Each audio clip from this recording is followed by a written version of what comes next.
that class of income for net profits, and that they were asked, and your group, Act 3040, your group got together and asked the state to prepare a database to send out with just that information. So Yeah. I know that's possible. We're not There have gonna been talks with them, but yeah, we're going to keep pressing it back, because that's, yeah, that concern isn't, or, hiccup isn't just shared by us, it's shared by all the tax collectors, so. Excellent. Thanks, Bob.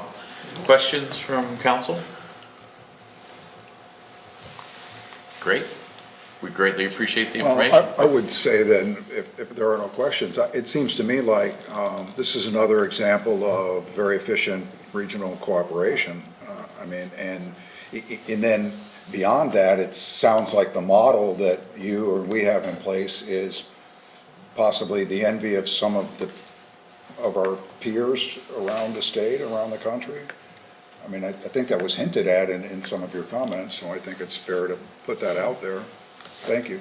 Thank you. Yep, we like what we do, and we're happy to serve you when we do. Excellent. Yep, Thank you so much. Very good. SP2, Local Traffic Advisory Committee, Don Hartzell.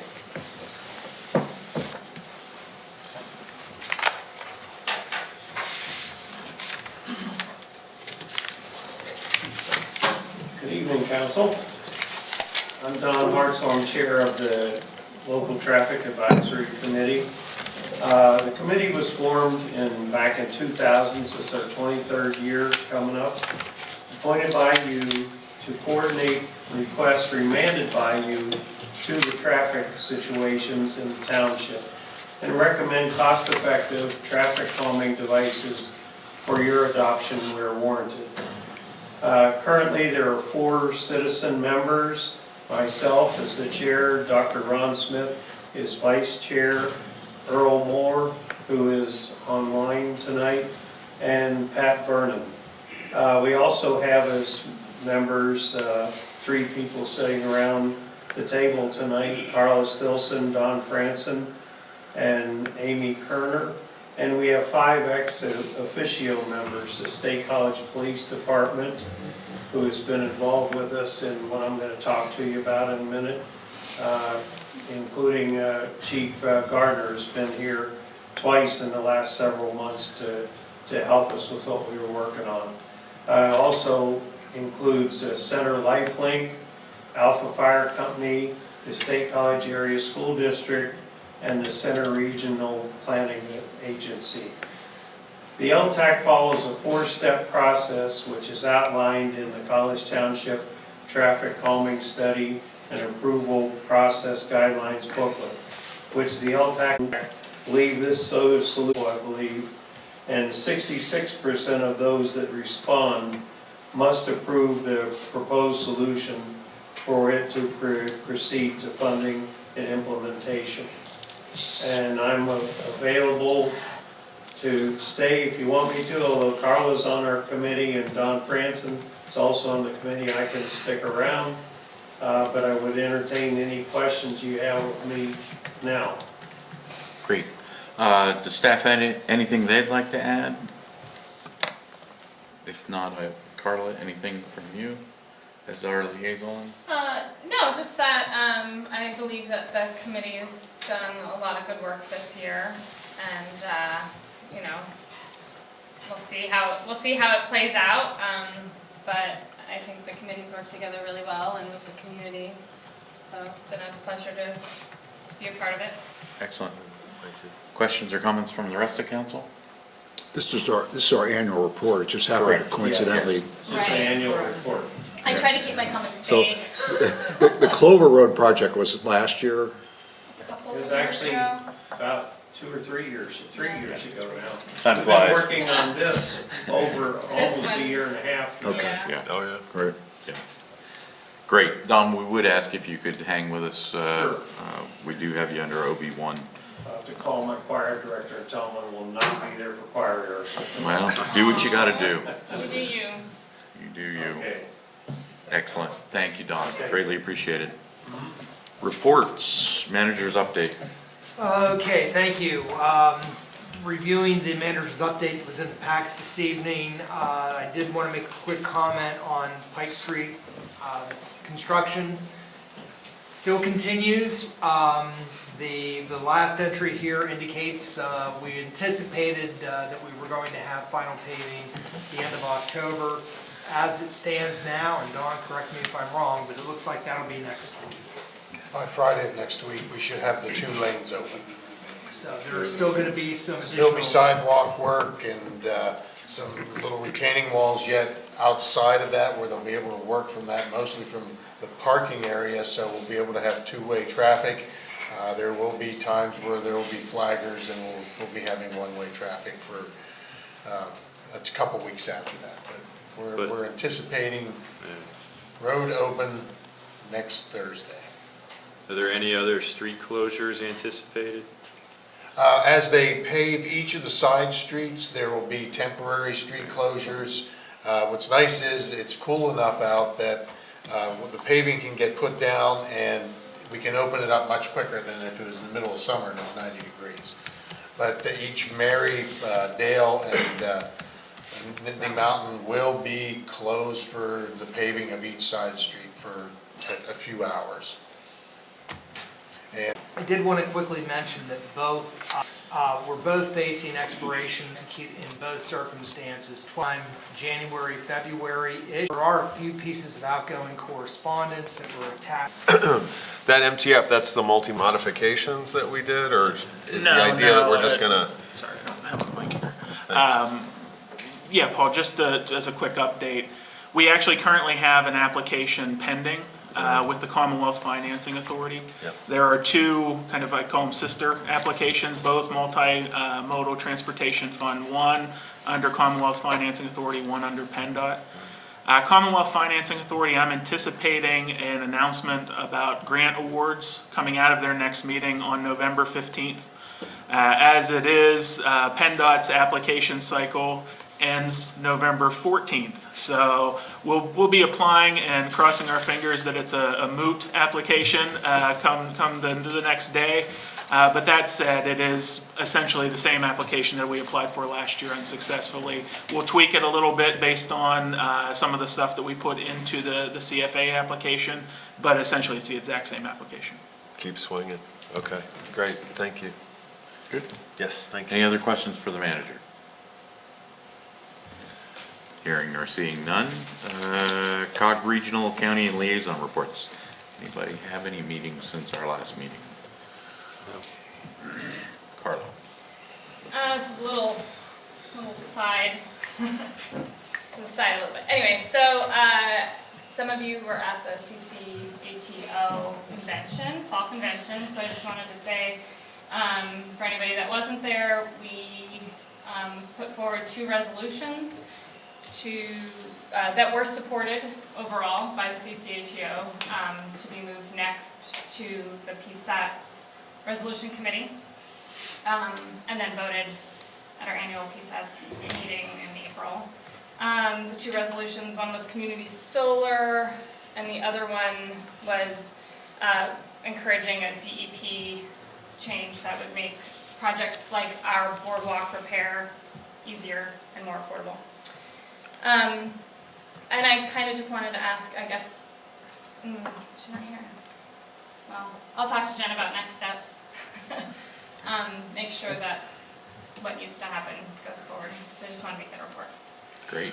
I actually have a very brief, not a meeting, but, ATO, or, no, well, we would be remiss to not acknowledge that our award-winning manager won another award. It was a 25-year award from the Center County Association of Township Officials. We would be remiss. Paul, please. no, for that, I will gladly wait, anytime, 25 years. Just real quickly, the Public Safety Committee meeting was canceled, but we are gathering a consensus of members to pass on to the Finance Committee a purchase order in December for a fire extinguisher training device that was already approved in the 2023 budget, but we will save money by placing the purchase order in December, even though no funds will be expended. So expect to see that going through to finance here Okay. pretty soon. Excellent. One of those examples that we'll see later with equipment, you have to order early these Why days. do I have deja vu? Vehicles. It was, I feel like fire, It Well, we did a happens fire a good bit. yeah. yeah. We did a Well, fire this truck, this but- is a really cool piece of equipment. No, They can I mean, actually do a indoor. similar piece of I'm just, it's the whole, Right, well, fire it was, extinguisher. yeah, it was part of the 2023 budget. You're trying to get it to encumber the funds. in Correct. 2022. We need to actually issue the purchase order before the end of the year. This one's digital. Yeah, this Oh, one's this digital. one's digital. This one's Okay. digital. Thank you. Anything else, Paul? No, that was it. Thank you. Eric, anything? Well, you know I had two meetings that I have to mention. But before I do that, a follow-up on Carla's report. I think we'd also be remiss if we didn't recognize our own Jen Snyder for her role in Yeah, very good. organizing and pulling off, that annual convention, so. Yeah, for sure. She's not Very, here. very nice event. She's no doubt watching live at home on TV. Clearly, from Utah, Yeah. She's And I on would add delay. that- streaming live. Yeah. Our manager's last award is more about enduring 25 years at College Township. Would that be correct? To happen, but probably wasn't a bad idea to memorialize them. So that was good. We kind of got over that hump there. Unfortunately, the motion to recommend moving the agreement to exec for consideration in the next general forum meeting carried, but there was one dissenting vote from one municipality, and I don't know, Rich was there, but it seemed to me it was more on semantics of one of the conditions. So I'm optimistic that that can be resolved before we get to general forum again and have a 5-1 vote, only this time with a different municipality objecting. The second, which took up the largest amount of time, even though it was not an action item and was actually postponed, but brought up some discussion. We ended up with having discussion anyways, was the update on Whitehall Road Regional Park. So in general, the park contingency fund has been expended. We all knew it was not enough, but we were also told that the project could still probably come in using that contingency. So there has been some heartburn and some displeasure over the fact that we are now going to be, if we want to finish the park, we're now going to have to get unanimous agreement amongst the general forum members to take the $800,000, some portion of the $800,000 of unallocated funds and move them into the contingency fund, for which some of the already approved change orders can be paid for and some of the anticipated change orders can be covered. In general, the amount that we're talking about is very much in line with typical contingency on a project of this size. So much of the angst, I think, over this has just been the fact that that we need to, that the elected officials need to approve the allocation and probably should have been communicated with or involved maybe at earlier stages. So we'll see. We're going to meet again and talk about this, I think, on the 13th of November, a special facilities meeting, and then Rich and Finance will meet a couple days later. And hopefully we'll have a plan worked out that will garner the satisfaction of all of the municipalities so that we can keep moving forward. There'll be more to report on this after facilities meets again and after finance meets again. We'll have a discussion here. I think we have a meeting in between that and general forum so that Rich and I can present what's going to the general forum as the plan so that we know how we want to approach this at general forum. The last thing at that meeting was discussion on long-range facilities plan, and I'll be really brief here, just to say that facility committee's been around, what, a couple of years? 3, Good- 4. A good move by COG, but it's really just taken that long to get an inventory and get our arms around all the assets that we have. And so with the new staff, with Kathy coming on as new staff member, the timing is really good. She has started to undertake more of a long-range facilities plan, which would theoretically expand the mission of the facilities committee. So we'll need to have some discussion here separately, probably in one of our council meetings. And I'll toss out some of the concepts that she has. I fully endorse the expansion of the role, so to speak, or the duties of the facility committee, because we've now moved into that second stage, which is we know what we have. Now we've got to do some real long-range asset planning. The other meeting was Thursday. Eric, one correction. I think the special meeting, they're shooting for the 15th. The 13th is a Sunday. I think they're shooting for the 15th. Okay, is that still 2 days before finance? Correct. Finance is the 17th. So hopefully after those two meetings, we'll have something to bring to this group on to do that. We've got to, in all likelihood, have unanimous support at general forum to move some of the unallocated money into a contingency fund or some fund that allows us to pay for the current overages, which again are not unusual in the sense of, in the context of a project this large, but they do exceed the planned and accepted contingency number that we all agreed to early on. So I'd like to say it's a formality, but it isn't, based on the conversations that we've had at the COG committee level.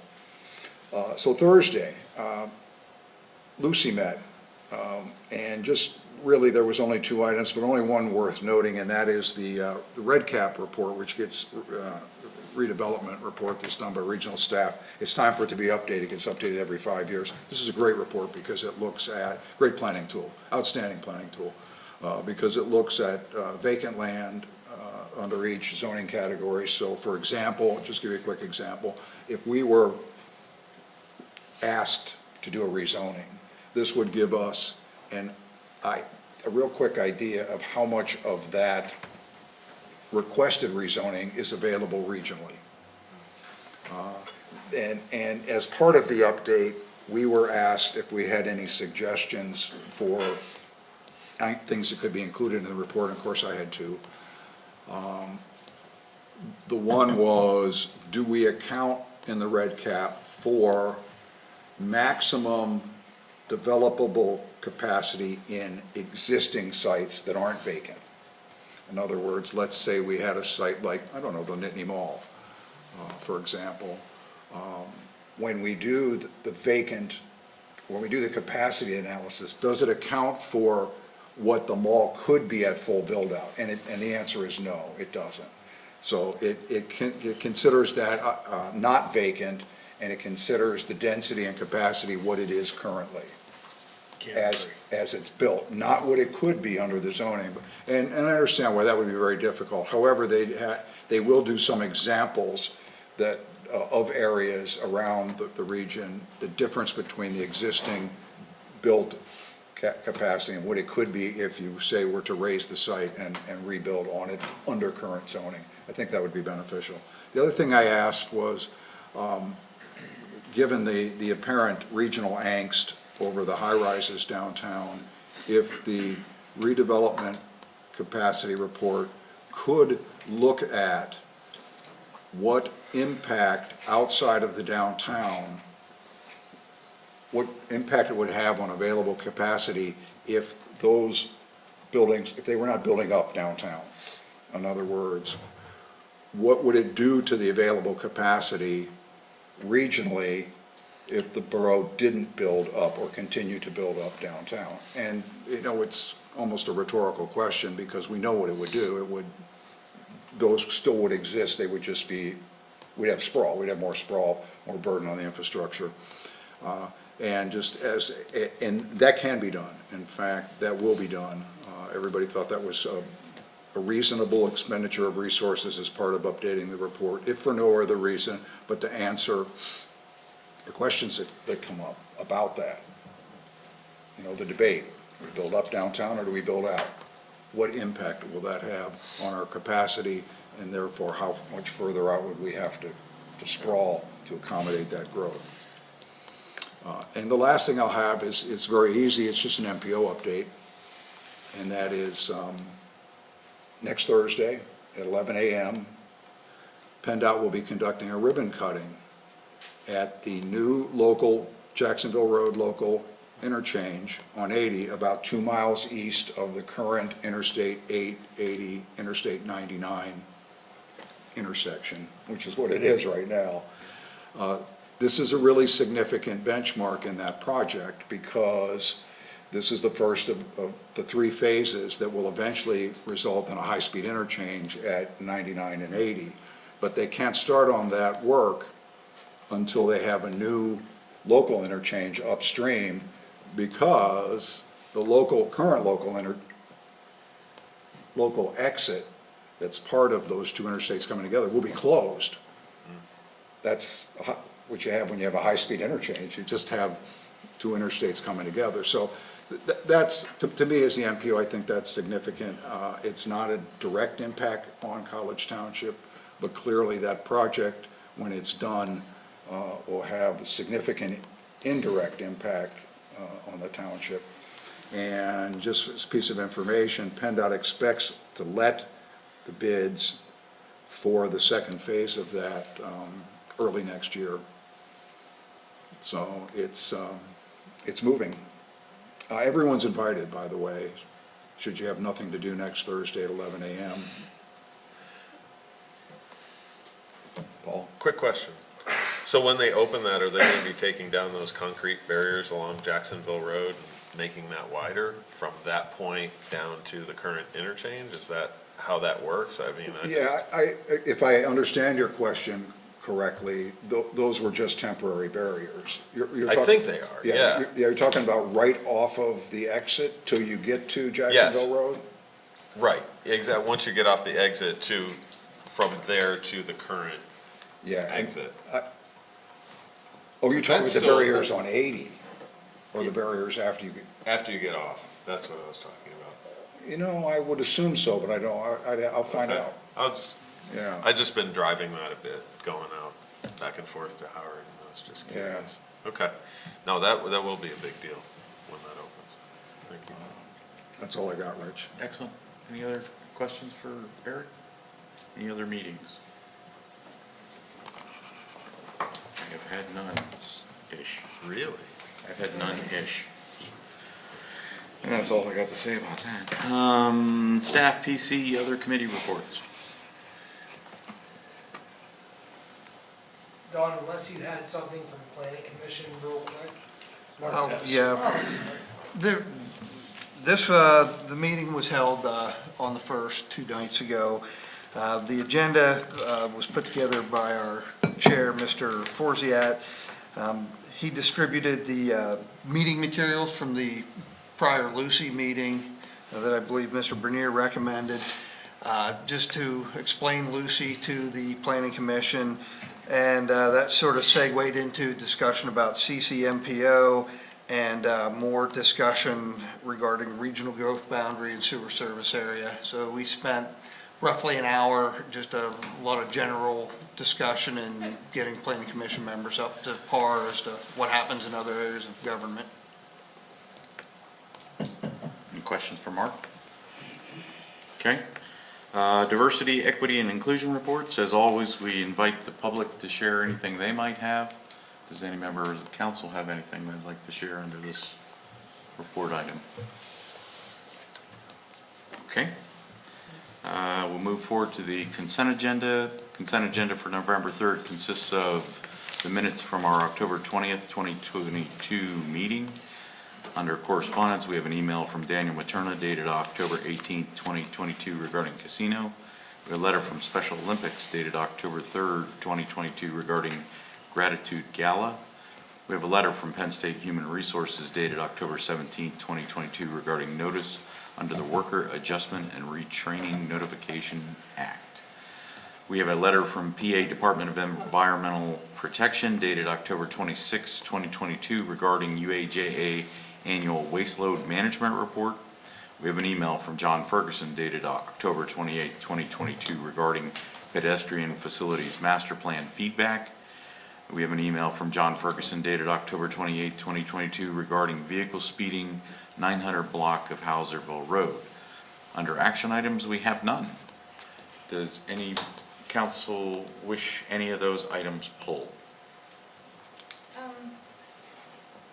I had an email from a Sandy Lucas. Let's see if the second, it's probably under Jen's email heading, but that I had asked Jen to make sure it got added to the consent agenda. It's not in the consent agenda. Is it part of the master plan? Is there like an email? I didn't see it as part of the master plan I'm not either. recollecting it, Carl, I'm sorry. Oh, that's okay. As long as everybody's okay with me bringing it up while we discuss the master plan. Absolutely. And then it can be in next We'll include it in the next meeting's core. consent agenda? Okay, Absolutely. great, Okay. thank you. Any other? And no, I intended to reference 2E when we got to the Spring Creek Master Plan also, reference parts of 2E, which, Good, good. Right. If so, I would accept the motion to approve the consent agenda. So moved. I have a motion, do I have a second? Second. I have a second. Any further discussion? All those in favor, please say aye. Aye. Oh. Can we pull F? Sorry.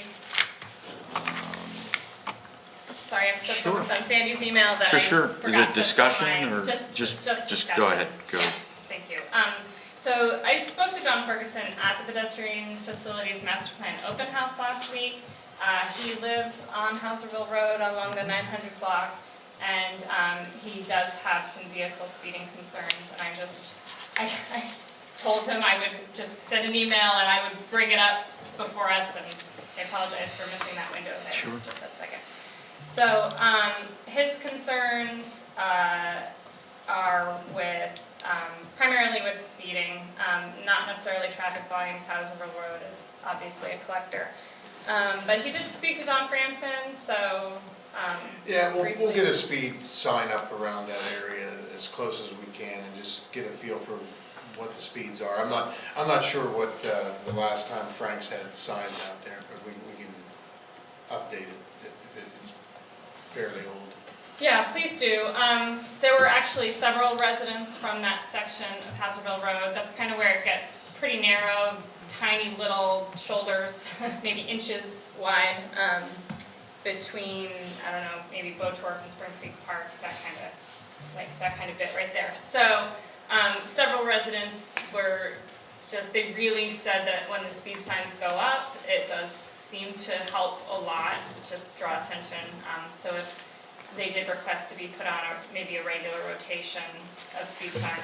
And then Mr. Ferguson himself offered up his driveway for enforcement, and he says he has a pretty well-situated driveway for that, sightline wise, so. I would ask if you could maybe email me offline with his address, I can get that to the Borough Police Department. Wonderful. And offer that up. And I can tell you, those speed signs do hit that block of Hauserville Road probably 2 or 3 times a year for, 3 to 4 weeks at a time. Okay, that was not their impression, though it's sometimes hard to tell when you've lived in a place a long time, but Yes. I just thought I'd send along their message. There's we only have a couple sets of the signs, and they are almost out 365. I Very know. rare do I we mean, have I any know in. we have talked about purchasing. We already have 5. Oh, okay. Yes, we have the We 4 have purchased, go ahead. small ones and the large speed trailer. Frank is running ragged, putting those up. If they come off of out of one neighborhood, they immediately go to another. Not too often do they spend any time in the building. And he does forward all the data to the police department, so they're aware. And we have record, we Yes. keep the records as well, and so we're able to kind of track over time, both counts in terms of volume and speeds and ranges and percent of effectiveness of the signs. There's quite a data set that's affiliated with the signs. But we do have 5 now, 4 sign mounted and the 1 trailer. We don't, I think the last that we purchased were 2 or 3 years ago was the last time we made, and that was when we got the actual trailer mounted unit. Yes. And it's been some time, probably 2 or 3 years since we purchased any additional ones. It's not something that is presently in the proposed budget, draft budget, but it could be something that we talk about during our workshop and make a determination to add. Yeah, I mean, if you could just maybe pull up some of those, I'm not I'm sure every neighborhood you mention that's interested in them, I'll be like, oh yeah, heard that. But I think it might just be nice for something, maybe a report for council to look at, to see, how many neighborhoods that have these concerns and value the speed signs, versus how many we're moving around at this, rapid pace, and consider if that's worth our consideration during the budget time, if the rest of council concurs. Sure. I definitely agree. Okay. In fact, I'd like to know, is there any data collection difference between the trailer mounted and the sign mounted? Yes. I would assume you get more data or more granular data out of the trailer mounted. Well, actually, there's a difference in the data. Different, okay.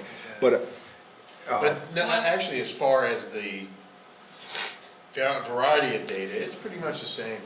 okay. The trailer mounted, I think, are more effective because of I heard they display colored lights if you're going over the speed limit. They're not allowed to do that technically.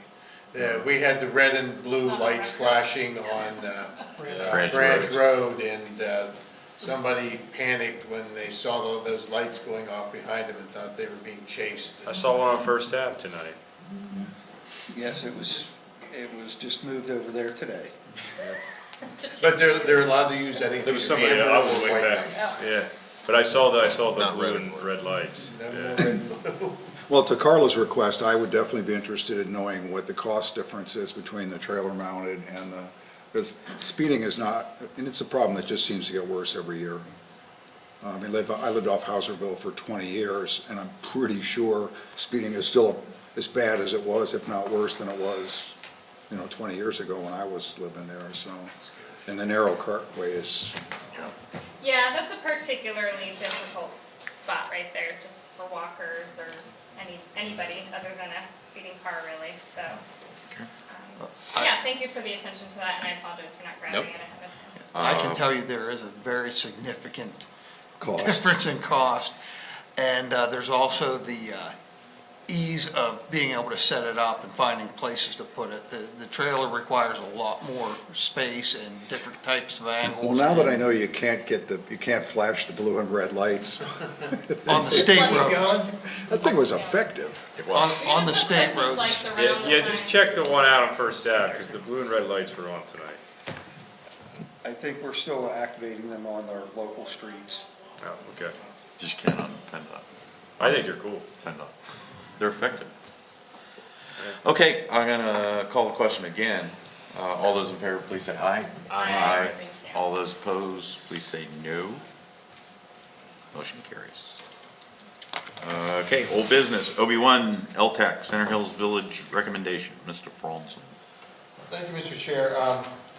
Don was kind enough to go through a lot of the information that I was going to talk about. But basically, as he said, this has been going on for about a year and a half. Back in September, the Neighborhood Traffic Calming Committee, which has done a lot of work on this, had a recommendation to LTAC at our meeting.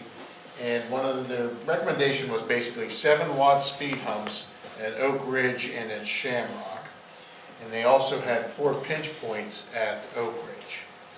At that meeting, there was some concern that it had been mentioned that all along from the very beginning, that whatever we did at Oak Ridge, we would do at Shamrock and vice versa.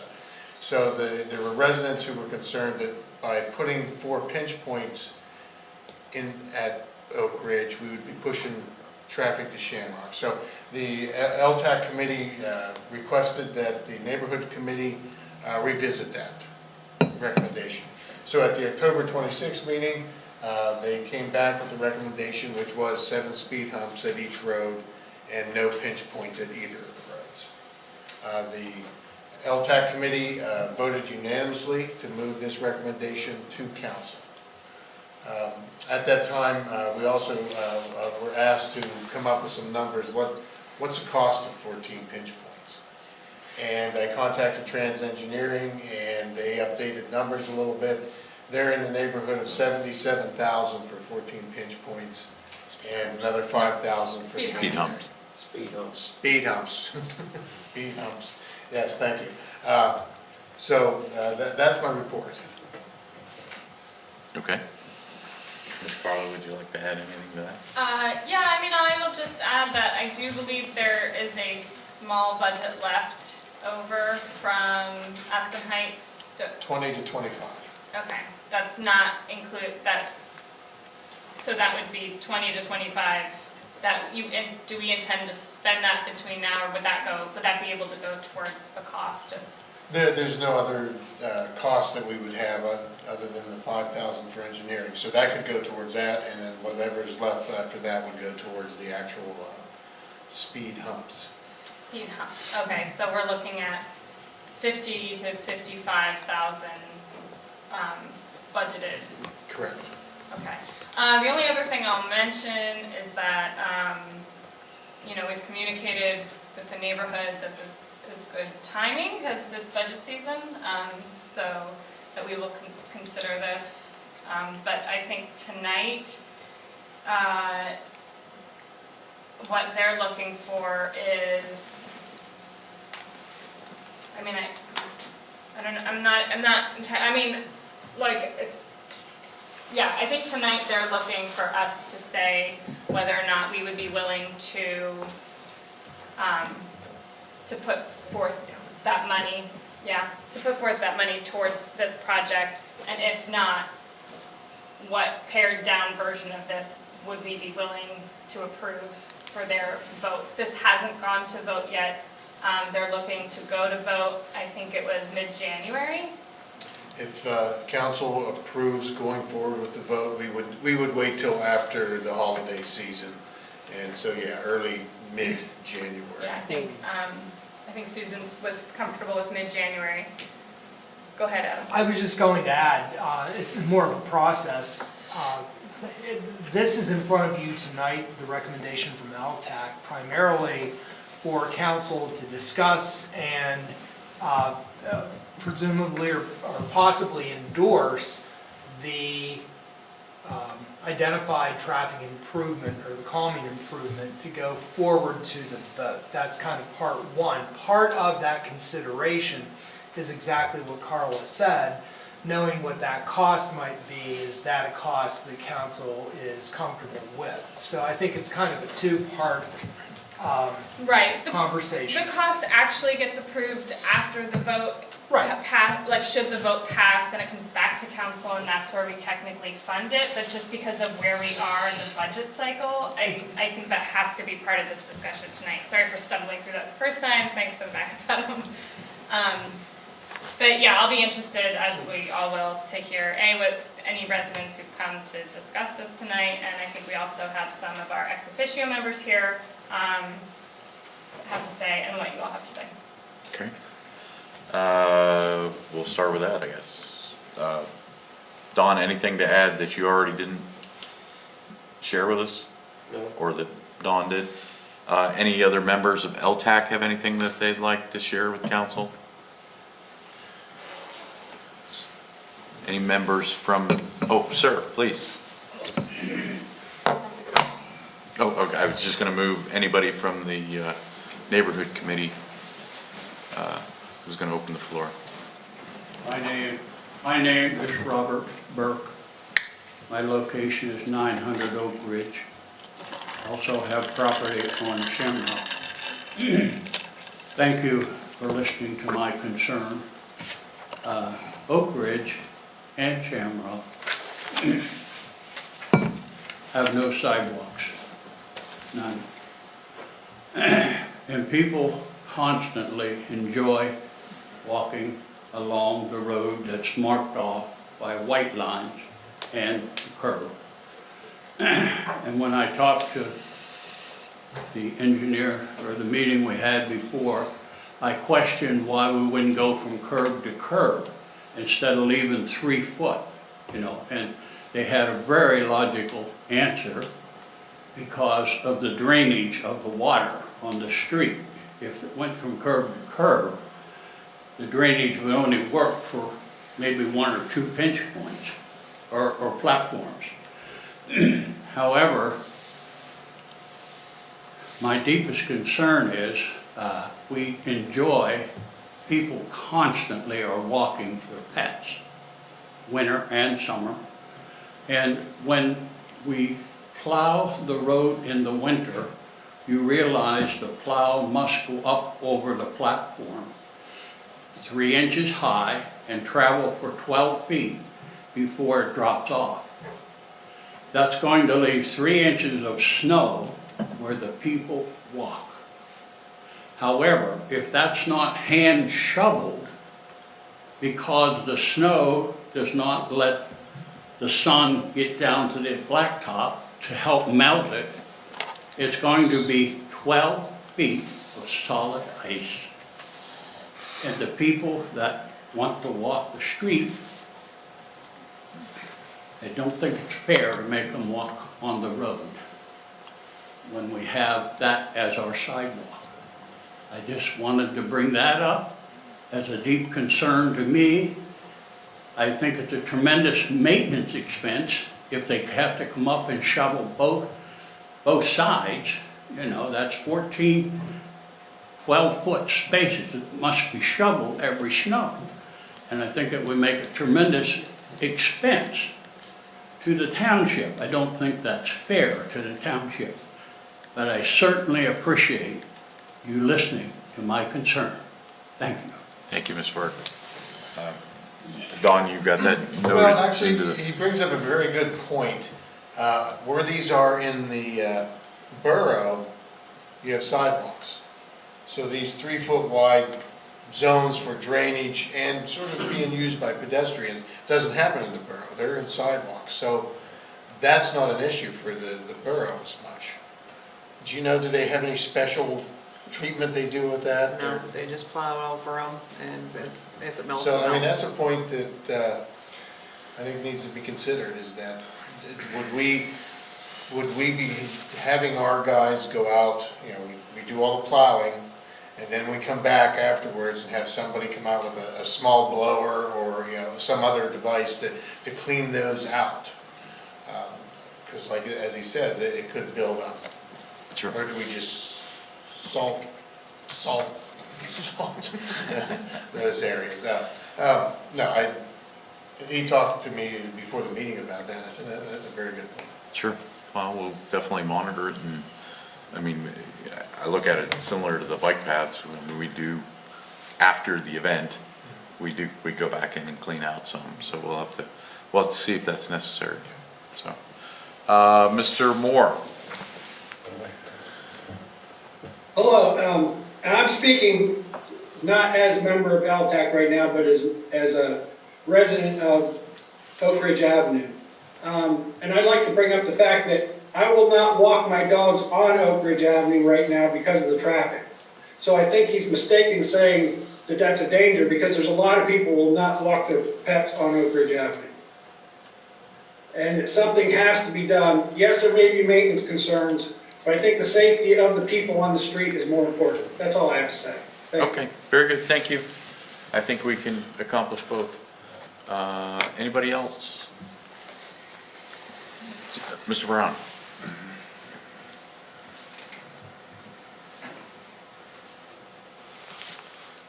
Thank you, council members or supervisors. I just wanted to point out probably the obvious, but as representing the school district, I did verify there are buses on Shamrock and Oak Ridge Avenue each day, twice a day, in fact. I don't have necessarily a concern about potential damage to buses, but it does create another obstacle. And just pointing that out, I'm not saying that the school district does not support this plan. The pinch points would be, I believe, even more of a concern because of delaying traffic and cars and buses needing to go, taking turns and that type of thing. But it is an issue that we would consider, but to get to all of the students in that area or around those areas, I'm not aware that we can avoid either one or both of those streets. So we would have multiple buses for all three levels, our elementary, middle, and high school, going on that. And I spoke to the transportation director today, did not have any concern, was not aware, and did not make me aware of any concerns about the traffic in that area now. That doesn't mean that bus drivers just have become numb to it, or maybe the traffic concerns at those times of days are different than some of the other times. But the speed humps and bumps do create another obstacle, and so I just wanted to speak on behalf of the school district for that. Very good, thank you. Anyone else? Paul, did you are have we something? coming back to us? Yeah, we Okay. can. Okay, we're back to us. Paul? There you go. Great segue. I would be really curious to hear from the Neighborhood Traffic Calming Committee their thoughts on the likelihood of this being approved if it goes to a vote. As I've said right from the very beginning, my greatest fear is that nothing happens on this. I noticed in the memo that some of the folks on Shamrock felt that they weren't sufficiently informed of this recommendation. I want to make sure that we're not, or maybe you could just clarify, if it goes to this vote and it fails, this issue is put to rest. So I just want to be perfectly clear that if we have a consensus that this goes forward, it goes to the neighborhood. And if it fails that vote, we're done. We have to go back and make another referral to LTAC. Am I correct in that? Well, our award-winning manager could probably speak to a Well, previous and Don incident. and I can tag team on this a bit, but in essence, yes. I mean, the council would need to refer the matter again back to LTAC. Now, given, and assuming that should a vote occur and it fails, and assuming that the remand happens shortly thereafter, a lot of the work that has been done in terms of counts and things like that is still fresh enough. I think that some of that work can be utilized, but it would put the LTAC committee and the neighborhood committee back to work to come up with a different plan to vet and then bring forward on back to council. Yeah, you wouldn't have to go back to the step of having a petition Right. created to start it all over again. I think we would skip that step. We would be able to skip that I step think because you that is could. a I mean, I think significant it's time. May I speak Discretion? to it, actually? The handbook does say that it would be given to LTAC to decide what happens. I personally believe that it could stay with LTAC, but I do think the Neighborhood Traffic Calming Committee would have to be reformed. Okay.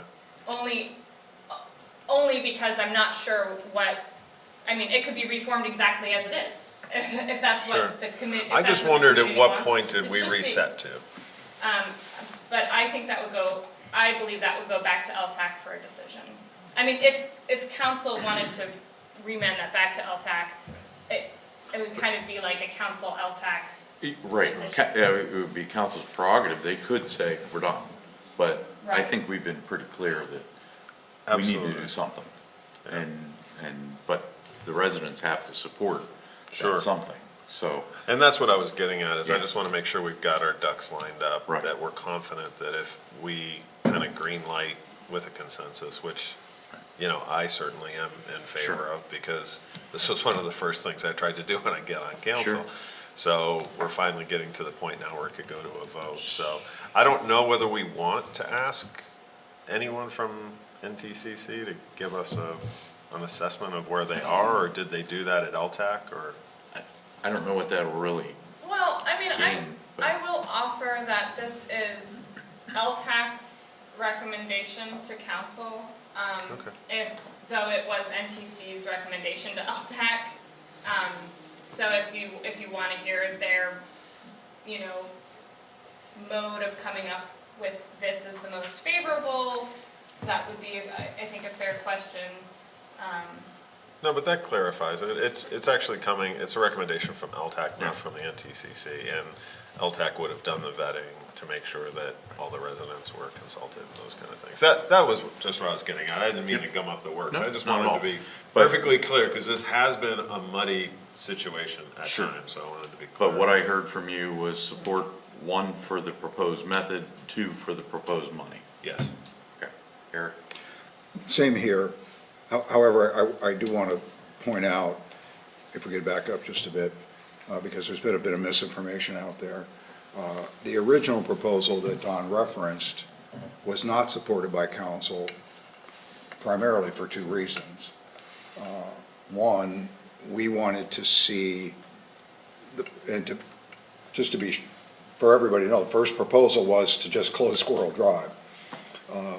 This body couldn't support that for 2 reasons. One, we didn't know, we wanted to see other options vetted and see what kind of impact they had before we went with the one that just shut the road down. And I think we felt that was the responsible thing to do.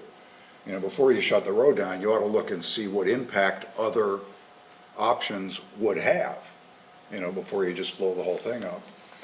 And what I think I heard you say was either the traffic engineers or someone anticipated an 18% decrease, that this strategy would result in an 18% decrease in overall traffic. Did I hear that right, Don? Yes, that's Okay. correct.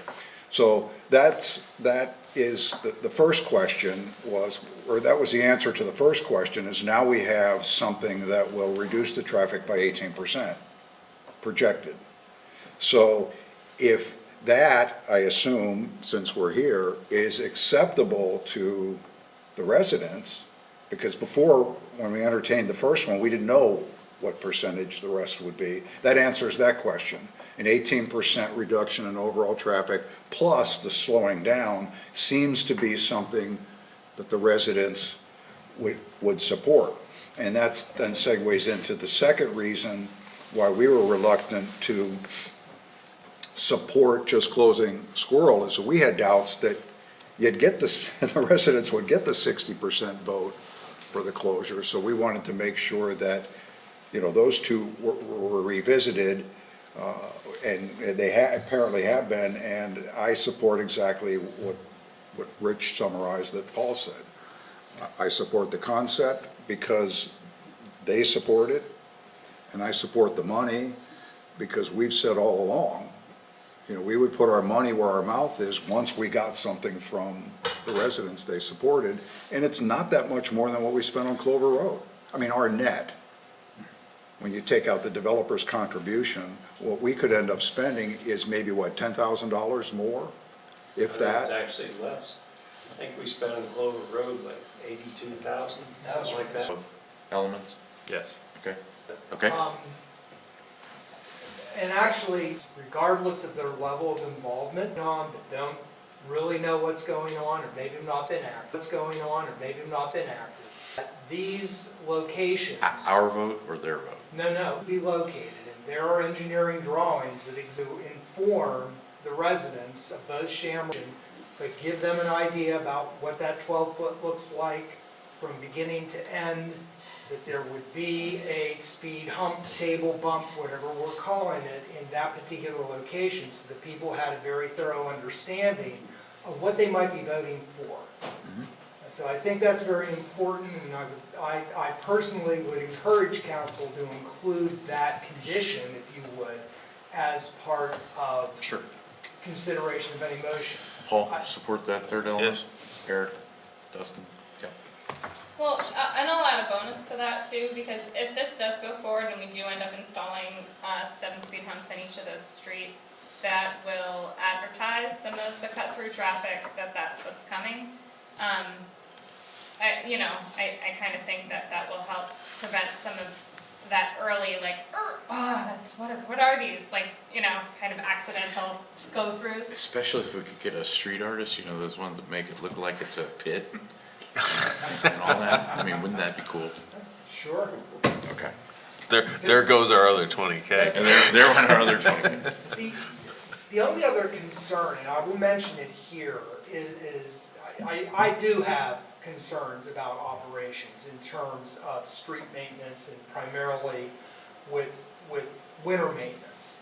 That's a real concern, and I'm not sure, I think the topic that was discussed here, the fact that the ones that we're familiar with, where these exist right now, also have corresponding sidewalks that go along with that. I think that's a very important consideration. It's not the case that we have here.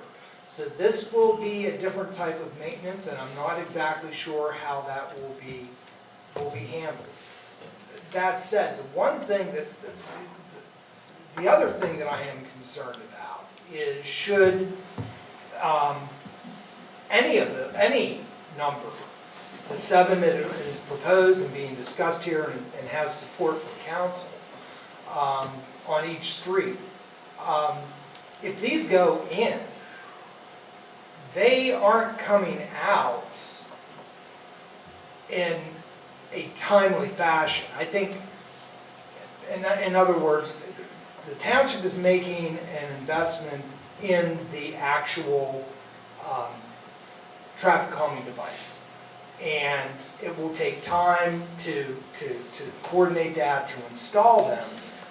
My concern is that once they are installed, should there be a determination by one or more, many members of the community that this is not what we want to see here, there needs to be some kind of an idea about how long those devices will remain in place before the township would agree to remove them. If the township agrees to remove them. I just think that there are potential pitfalls with the overall number of devices that we're contemplating here that may lead to concerns about having them remain in place. And I'm not asking you to consider that as part of the motion. No. I think it's important that there be some degree of understanding that once these are installed, that they will be in place for some period of time. I think your suggestion of painting on the roads is a really good suggestion to kind of give that visualization. Because, now that you say that, I kind of think about that and I'm like, wow, 7 on each street, is that a lot? I don't know. If we look at Foster Avenue, how many are on Foster, in the borough? Which do. Right? Yeah. So, yeah, that's. That was a different circumstance also. That was an Yeah. entire neighborhood trying to stop cut through. This is too, but it was a completely different approach or purpose. I can speak to the 7. If you could, Don. Trans Associates. Don, if you could, please.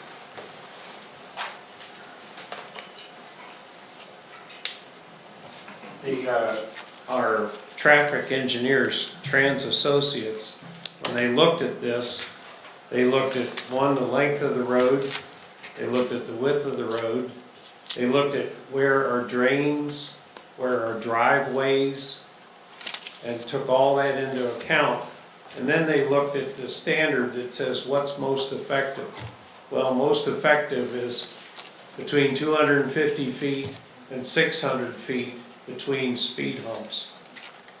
And it's approximately a half mile long, there's 7 speed humps there. The bottom line was what it worked out to is this was the most effective number of speed humps. Okay, they talked about also adding pinch points, which wasn't recommended. But that's what they came up with as the most effective way to do it.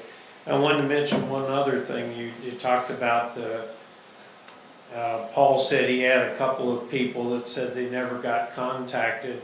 We had, I think, 2 people that spoke at our last meeting that said they lived in Shamrock and never got contacted.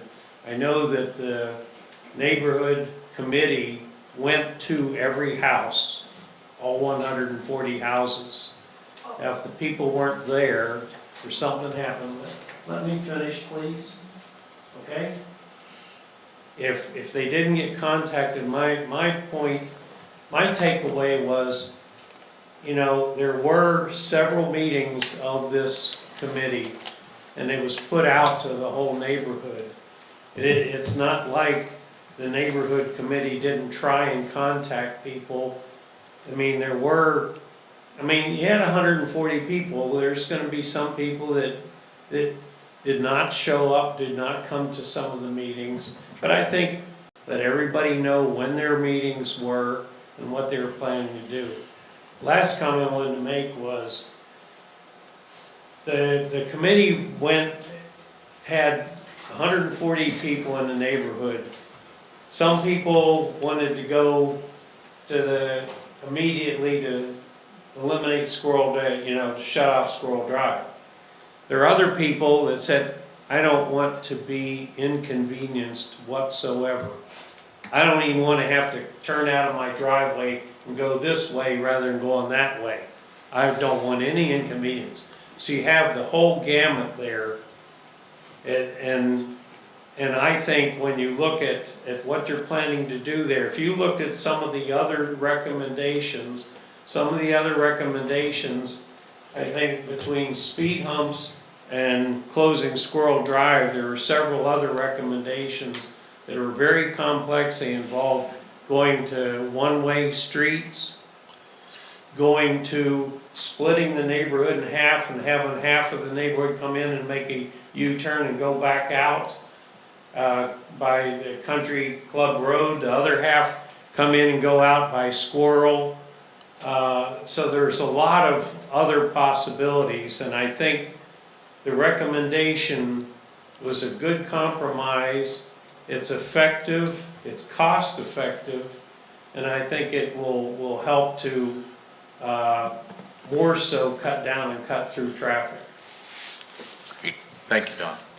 I would say, there's always a potential for folks to get missed. We're a community. There could be changeover in ownership and that happen throughout. But regardless, those folks are definitely going to get the opportunity in the next phase. Paul, did you have something? I just had a quick question. The 3-foot buffer or space between the speed hump and the edge of the road, was that designed as part of the drainage? Could it be 1 foot? Could it be 1.5 feet? Could it be? I think it was drainage, and it was also to allow bikes to go around. I think that was one of the other issues. And pedestrians, you could use that as your path. So within those white lines along Oak Ridge, you would be able to go through there. I've also seen cars try and get, like half the car. Yeah, that way they only ruin one set of shocks. But, I just wonder if, I don't want to reopen a can of worms. I just wanted to make sure that we had explored all the options relative to the drainage piece of that. Right. Mr. Kissenweather, I think, is that correct pronunciation? Yes. That's really good, thank you. I had help. I just wanted to say that we did canvass the neighborhood, and I really think we could have added some pinch points and still passed the neighborhood vote. The traffic on Oak Ridge is really bad, and there was a comment earlier about not wanting to walk dogs. Well, we've had comments just recently with Halloween where the kids were saying, yeah, our parents really didn't want us to come up on Oak Ridge. And you just have to do something. And 7 speed humps, they said at Trans Associates that each speed hump would add 5 seconds to your commute time. So that's 35 seconds. So look at going through Lamont or going down University Drive to get to South Atherton Street. Oak Ridge Avenue is still the best cut-through option that you have. And we have to do something. Aspen Heights is just going to increase traffic now. And there's hundreds of cars an hour going through here. And that's constant from 6 a.m. to 6 p.m. And 7 speed humps is not too severe because I still don't think that is going to cut down what's required for cut-through traffic. And you can just keep delaying this as long as you want. We've been doing this a year and a half. And I just think you just need to take some action. Anyway, that's my comment. Thank you. Okay, I think I'm hearing action in the room. I did bring up a thought from your previous hat, Amy, Hamilton Avenue. I wonder if the borough has any, I mean, that's why they went through that way, because it was a cut to University Well, actually, Drive. the whole reason that started was because there was a lot of cut through from University Drive, Foster to High, to be able to get up onto campus. Right. And we put a trumpet, they put a trumpet at University Drive and Foster, so people couldn't cut in. We put a bulb out on High, so people couldn't go from Beaver to High. Knowing that, it would probably push it down to Prospect. And if we put something on Prospect, it would push it to Hamilton. Right. So that whole neighborhood, Garner to University Drive, Beaver to Hamilton, was looked at so that if somebody went into that neighborhood, they were gonna find a street with at least one. At least, one lane. yeah. Couldn't get out. Right. Couldn't get out. Right. Without paying So- a toll. I think, okay, I think staff is asking us for a motion on one, I'm gonna summarize it and somebody can say yes. The support of the concept and encouragement for the neighborhood group to place their vote when they're ready. For council to ask staff to put a placeholder in the 2023 budget to fund this, should that be a successful vote. And 3, to ask staff to coordinate painting said proposed humps on in the affected areas in coordination with when the vote, you guys can decide when the best timing to get them painted in to support the community's vote. Does that sound like we got everybody? Okay. Anybody? I'll make the motion. Will you make that motion? Yes, Very I'd good, be Paul. Thank happy, you. I'd be delighted to make that motion. Would someone second that per chance? Sure. Okay. Any other discussion? All those in favor, please say aye. Aye. All those opposed, please say no. Motion carries. Get to work. I just Get have back one to more comment. work. Please, Carla, please. Yeah, just to reiterate that, should this, I guess this will be coming back to council again, should the motion pass, but I just also wanted to reiterate, based on Mr. Hissenweather's remarks, that should this go to vote and pass, and should council again approve to fund it, and once they are installed, there will be a 12-month restudy moment where we look at what the traffic counts are, and how they're doing. And so either way, it will be coming back. Right. Whether it doesn't get passed or if it does pass. That actually speaks to Adam's point about these are going to be there for a while, so. Right, thank Great. you. Great. Since Carla extended this, and Don's in the room, I just wanted to thank Don and Carla and Earl. Am I missing anybody else? Amy? Don Franson. Don Yeah, we Franson? got him. He's all right. I mean, this has been And a the tough. neighborhood traffic committee. Yes, yeah. I was gonna, that's what I was gonna throw. The neighborhood, the way they've approached it, I think is commendable. As Well, and well. Tom's on here too, whether he's in official capacity or not. He's been a a voice of, Right, and Mr. Silver was on as well.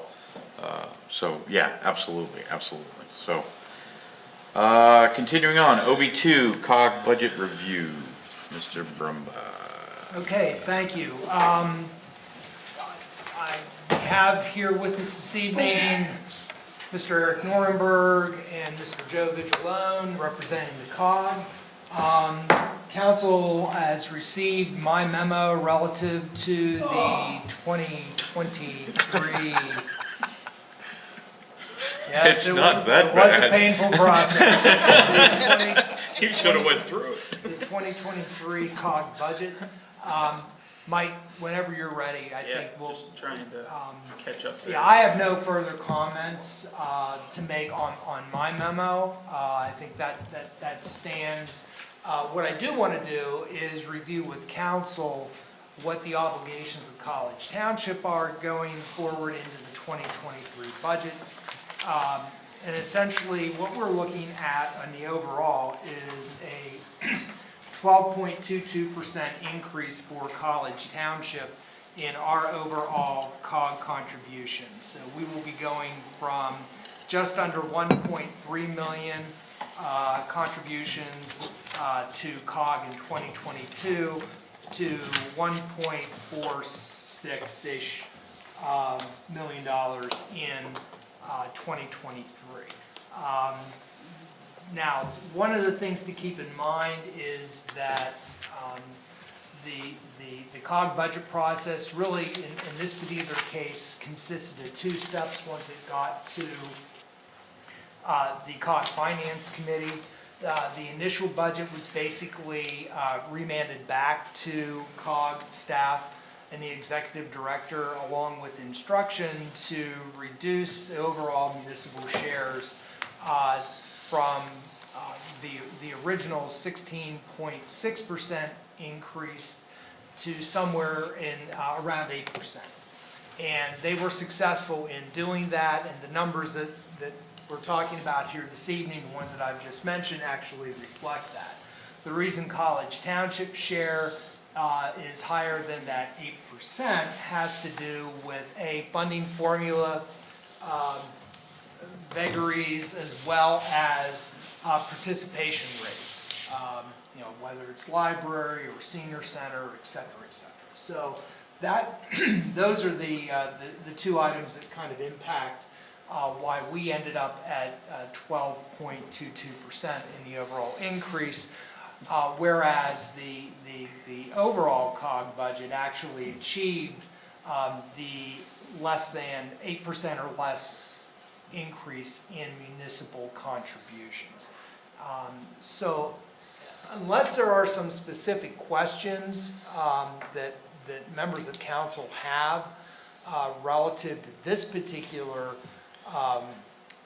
diagram or chart, we do have a second visual that we can share that kind of walks you through how we got, how COG actually reduced to get down to the 8% municipal shares. So Mike, I guess if you want to go ahead and I know that this was constructed in part, I know that our chair had a hand in this, the chair of, who's also chair of Finance Committee, had a hand in this.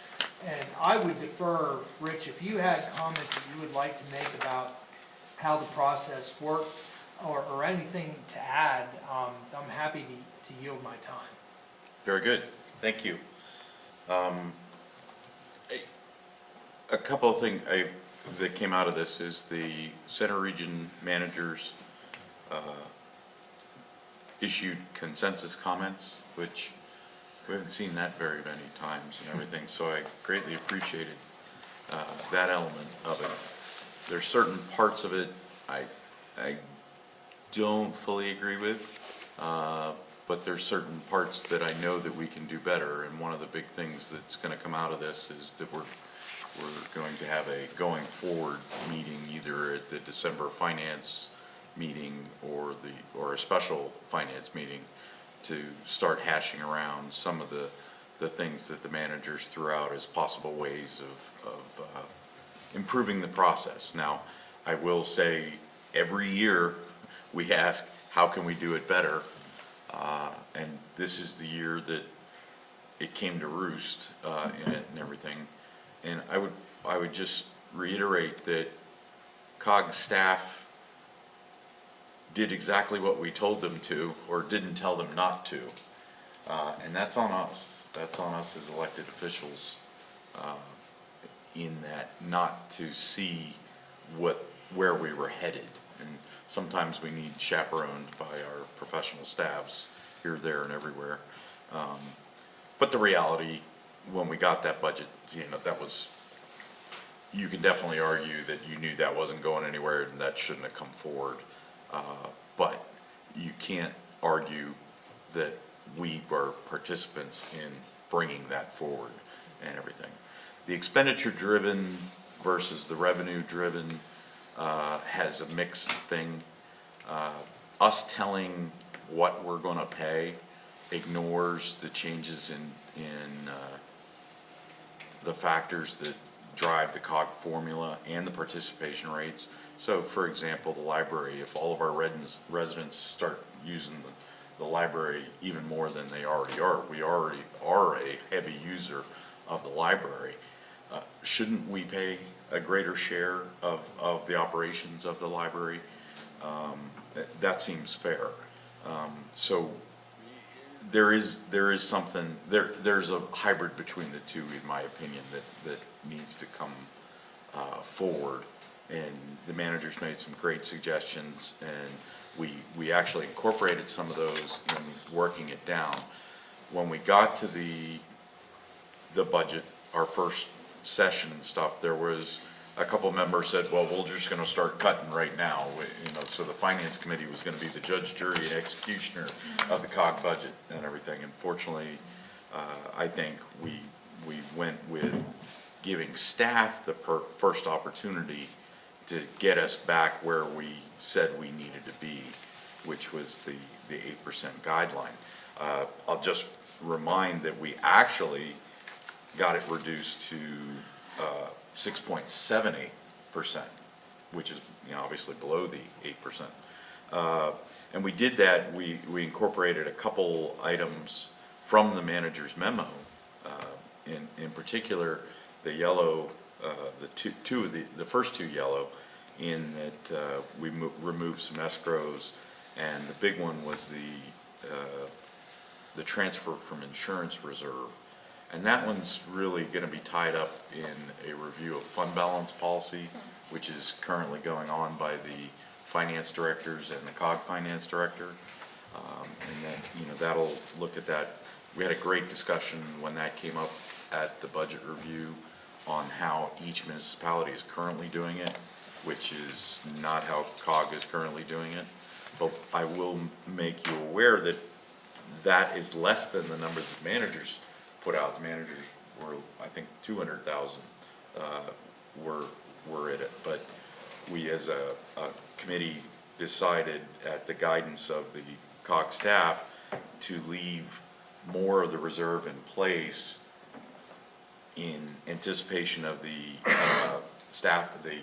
wage study that is being conducted and is being finalized and everything.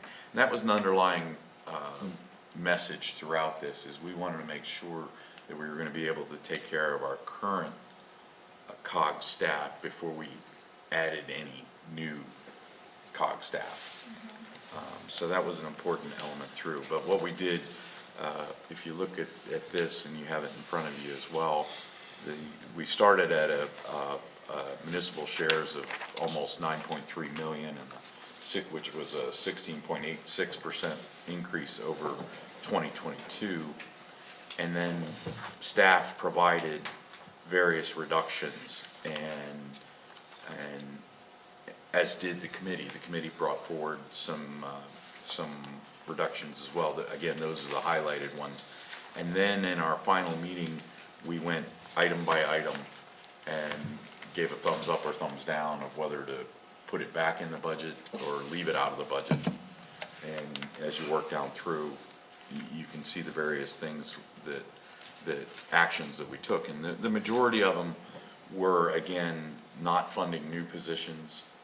And we were fortunate that we got some actual numbers. The biggest one, healthcare, I think we budgeted 4%, and the actual came in while we were working through the process of a 1.2% increase.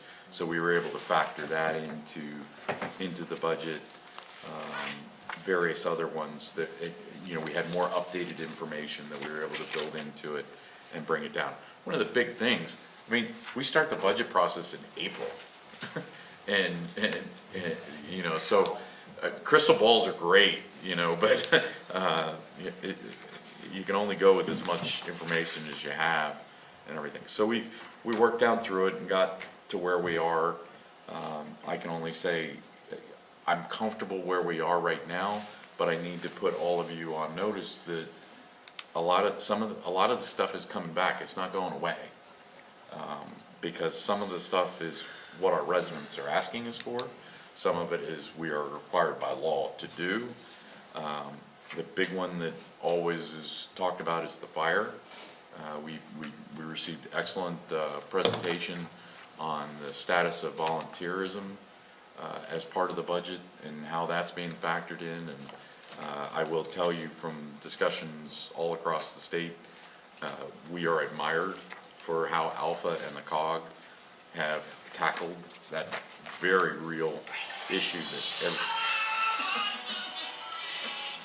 Don't we all? that only really 9. didn't support my spiel, but at any rate, so there's a lot of things, and we're gonna have to be making some decisions, and hopefully we're soliciting input from our residents on what's important to them, and everything. One of the things we did when we remanded it back to COG staff is the committee gave them their prioritizations and everything, and it certainly was around public safety first and foremost, and then required by law, comprehensive plan stuff, that kind of stuff, and then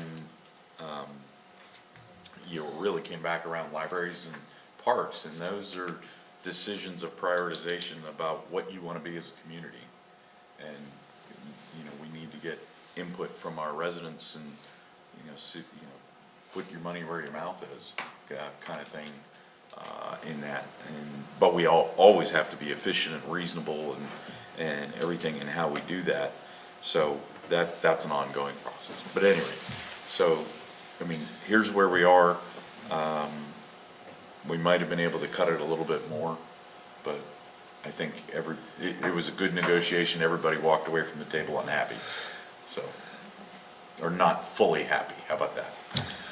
And everything. So with that, we have Eric and Joe with us. If there's any specific comments on the budget or anything, they're more than willing to answer. So, Carla, please. Yeah, first of all, this is every year just a huge undertaking, and I do find that every year there are good changes forward. That that different municipalities suggest, and things are very digestible. I really do appreciate all the work and the sacrifice that goes into this. This is difficult. I'm really interested largely in the process, I guess. I can't imagine we're not all interested in that, how we do move forward. When budget items get brought to our committees, we're not given an envelope of cash with our little committee name written on it, and this is your budget, guys. What are you gonna spend this on? We're just asked blank check, kinda. And we all know that it's gonna add up, but we don't know in the large scheme what percentages we're talking about, what else is going in, what else are the requirements like you're talking about. And we are operating in our committee silos, so we're not having these discussions all across the board, unless you're on finance or executive committee maybe. But, so is there a way that COG is thinking about moving forward? like, I mean, that's why the letter from Adam, I really appreciated the idea of it, it kind of turning upside down in a way, instead of COG telling us how much, you know, here's what came, which is what we asked for. There's no doubt about that. But instead of COG coming to us with this budget and then us having to go back to them, and then this always very awkward, and I would argue not necessarily democratic moment where things are just slashed desperately. Is there anything that you're talking about, I guess, at the COG that can make this a little bit better? Come. Oh, Adam? As Eric is making his way to the podium, I'll try to lay a little cover for you. Only insofar as Rich had mentioned that part of this process, from where we're at right now, is our follow-up meetings to come to discuss this very item, which is how can we avoid this kind of or any of these kinds of situations. And the one that you just pointed out, Carla, I think is very true, and we've discussed it. I know that the Finance Committee has discussed it, and there's an absolute recognition that everyone and every committee does their own thing, and then at the end of the day, when everything's been accumulated and put on paper and slid in front of elected officials, in some cases, it can be eye-popping. And then there needs to be a better way to do that. I know that there's going to be conversations about that. I'm sure Eric has had some chance to think about maybe some ideas that he has, but I just wanted to kind of preface his comments. Right, and the other thing I will also reference back, and I think it was when Eric was chair of COG, actually, we had dialogues. What are we doing that we shouldn't be doing? What aren't we doing that we should be doing? And everybody said we should be doing exactly what we're doing. Well, we did that in part because we turned over almost half of COG in one election. Right. So I That's just another happened to be the difficulty, yeah. lucky guy who got to be chair that year. Right. So we did a lot of that kind of thing that year. Right, but the resounding voice was, we need to do what we're doing. Yeah, but it was good to get So that has that. a cost, and that cost goes up the same as the municipalities' costs go up. So it can't go up faster than the municipalities, but it's reasonable to say that it will go up comparable to the municipalities. Eric, please. So, good evening, everyone. Chair, council members, award-winning manager. Well played. Wow. A2? Yeah, we have had some internal conversations for more than a year. We've tried to work on some ideas to improve the process for a number of reasons. One of which is it's very staff intensive right now. It is a lengthy process. A lot of steps in the process, the program plan, the meetings to look at the program plan, all of the feedback. And as was noted earlier, we don't get a lot of no's. We get some no's, we get some questions, but general consensus has been to keep moving things forward. We had a lot of things this year that kind of accumulated at once, including 3 new facilities coming on board next year. As well as the economic challenges locally as well as nationally. So Joe and I have had some conversations. I know he has had more detailed conversations with the finance directors, as was noted. But I do think we need to get together managers, finance committee, finance directors, staff, and start having that conversation now before we get waylaid by other things in the new year. Start, lay out a path so we can really come up with some strategies. Because one of the things that I know is concerning to some of our agency directors and certainly our staff is that COG is very staff intensive. We do have facilities, but to a very great degree, our operations are people. And so to have to look at strictly a revenue constrained model that says, okay, this year we've got to cut a certain amount, you know, that means hours cut at the library. That means, you know, staff reductions or other things like that potentially. So I think we have to look carefully at how we can balance the needs that the public are telling us they want, you know, waiting lists for programs in Parks and Rec, the expectation for more of this and more of that, you know, and the legal requirements that are mentioned in the public safety requirements. So I think we have to look at a lot of different things, and I don't have that magic list yet, but I'll see if Joe has anything to add, but certainly we're looking forward to collaborating with the finance committee, the managers, finance directors, because we don't know what the next year will bring, but we're waiting for the next things to happen with the economy, and that will certainly dictate what we have to be planning for. Thank you, Ed. Joe Vigilone, College Finance Director. I'm going to put in 2 accounting nerd phrases that are really going to help. One is fund balance policy. The one thing you have to realize is with COG using fund balance as a revenue source for the next year, when we miss on inflation, and inflation last year when we did the budget was 5.5%, it went to 8%. That's going to be a hit to the COG budget in municipal shares because we are going to use up more fund balance by missing inflation. We are not perfect with our crystal ball, and we need to solve the fund balance nut. I think that's very important. And then I'm going to be going back in the Wayback Machine, an effective guideline in terms of how much the municipalities can afford. We went back about 5 years ago and we're discussing what the budget guideline should be. Well, that budget guideline was pretty much pulled out of the air, 3%. And in that 3%, your wage growth is 4%, your insurance growth is 6%.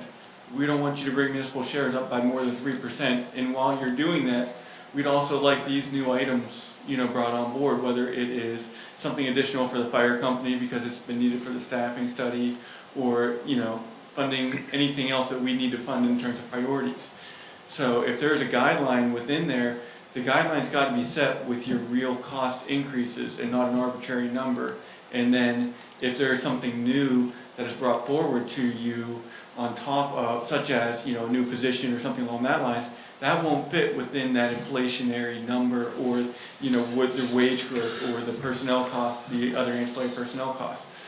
We thought we were moving there in 2018 to sort of get us on the same page of where we would be, and I think it was a 3-3 vote to eliminate the cap, and I think that was largely, or the guideline, and I think that was largely a reason why we are where we are today, is we moved away from that guideline and that sort of structure that it brought internally to bring us what you think you need, which is done in the program plan, and put it in the budget, and then we'll take out what we need to do. And what happened in 2023's budget was 16.86%, I think the number was. Then we went down to 6.78% by following more of the guideline strategy. So it's just a question of mechanics. How do you want to move it forward?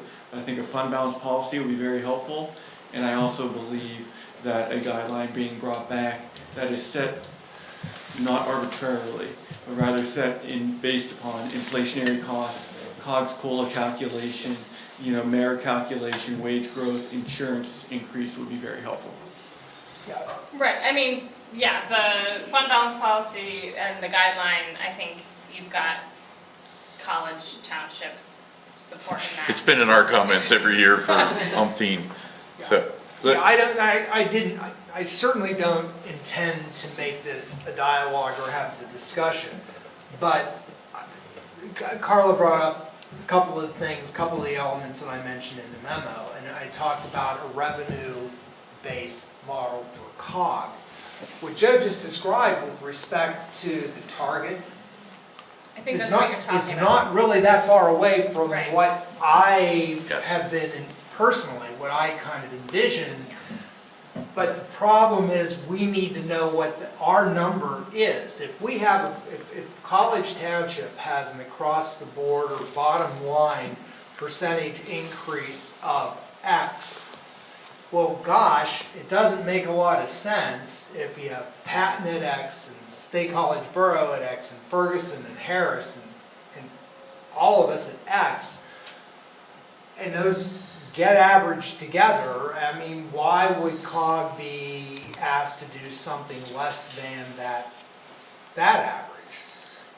The difference is what we just identified, were new programs, initiatives that people want or feel that we need to have, new staff that are available or needed in order to attain those things.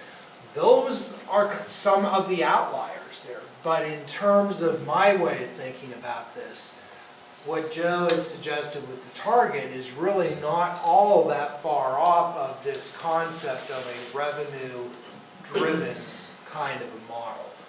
But it is incumbent upon the municipalities to help set that for and with and on behalf of COG. Right, so a couple of points. When we first started talking fund balance policy, it was because COG's fund balances were out there. And then the guideline was implemented. That was a de facto fund balance policy because it started spending down that. And so I didn't win the fund balance policy when I first proposed it, but then we did the guideline and it was de facto. And then I started raising the red flags that we need a fund balance policy because they're gonna get too low, because they're being spent off of there, and there's cash flow, the same as Bob deals with all the time for us. Right, the fund balance policy is zero. Is cash flow issues and everything like that. And so I am pleased with, we dusted off what we built in 2018 for the 2019 budget. It kind of looked like it worked. And it wasn't just random. The big concern about using the guideline before, it was very arbitrary, very random and everything. This one was based on the realities. And then our exercise this year, what staff did was basically, this is a status quo budget. They took everything that wasn't already being done or in process in 2022 and took it out. And then we decided on each of those individually on whether to put it back in or take it out. And I think that was very effective and everything. But still, we had to know where we were headed, and that was with the guideline kind of thing. And we've won more of the COG formula lottery the past couple of years. This one we didn't. Yeah, for sure. Yeah, this one we didn't. We caught up, and so we're seeing it in we're at 12.22, Half Moon's at -6. They were the true winners per se in the COG formula lottery this year. But who knows where it's going to be next year and everything. But it's based on something. It's not arbitrary. It's based on as good a thing. It's not the Miller formula, but it's based on a lot of things. So, but at any rate, so yeah, we still have work to do, for sure. I will say, in my entire time on the finance committee, I think every single year we have gotten better in the process. The results this year, the initial draft weren't so pretty, but as far as the process that we used to get there, outside of dropping the guideline, I think has improved every year, and so that that goes to COG staff. Anything in particular on the budget that we want to offer back to COG staff? Quick question, if I Please. might.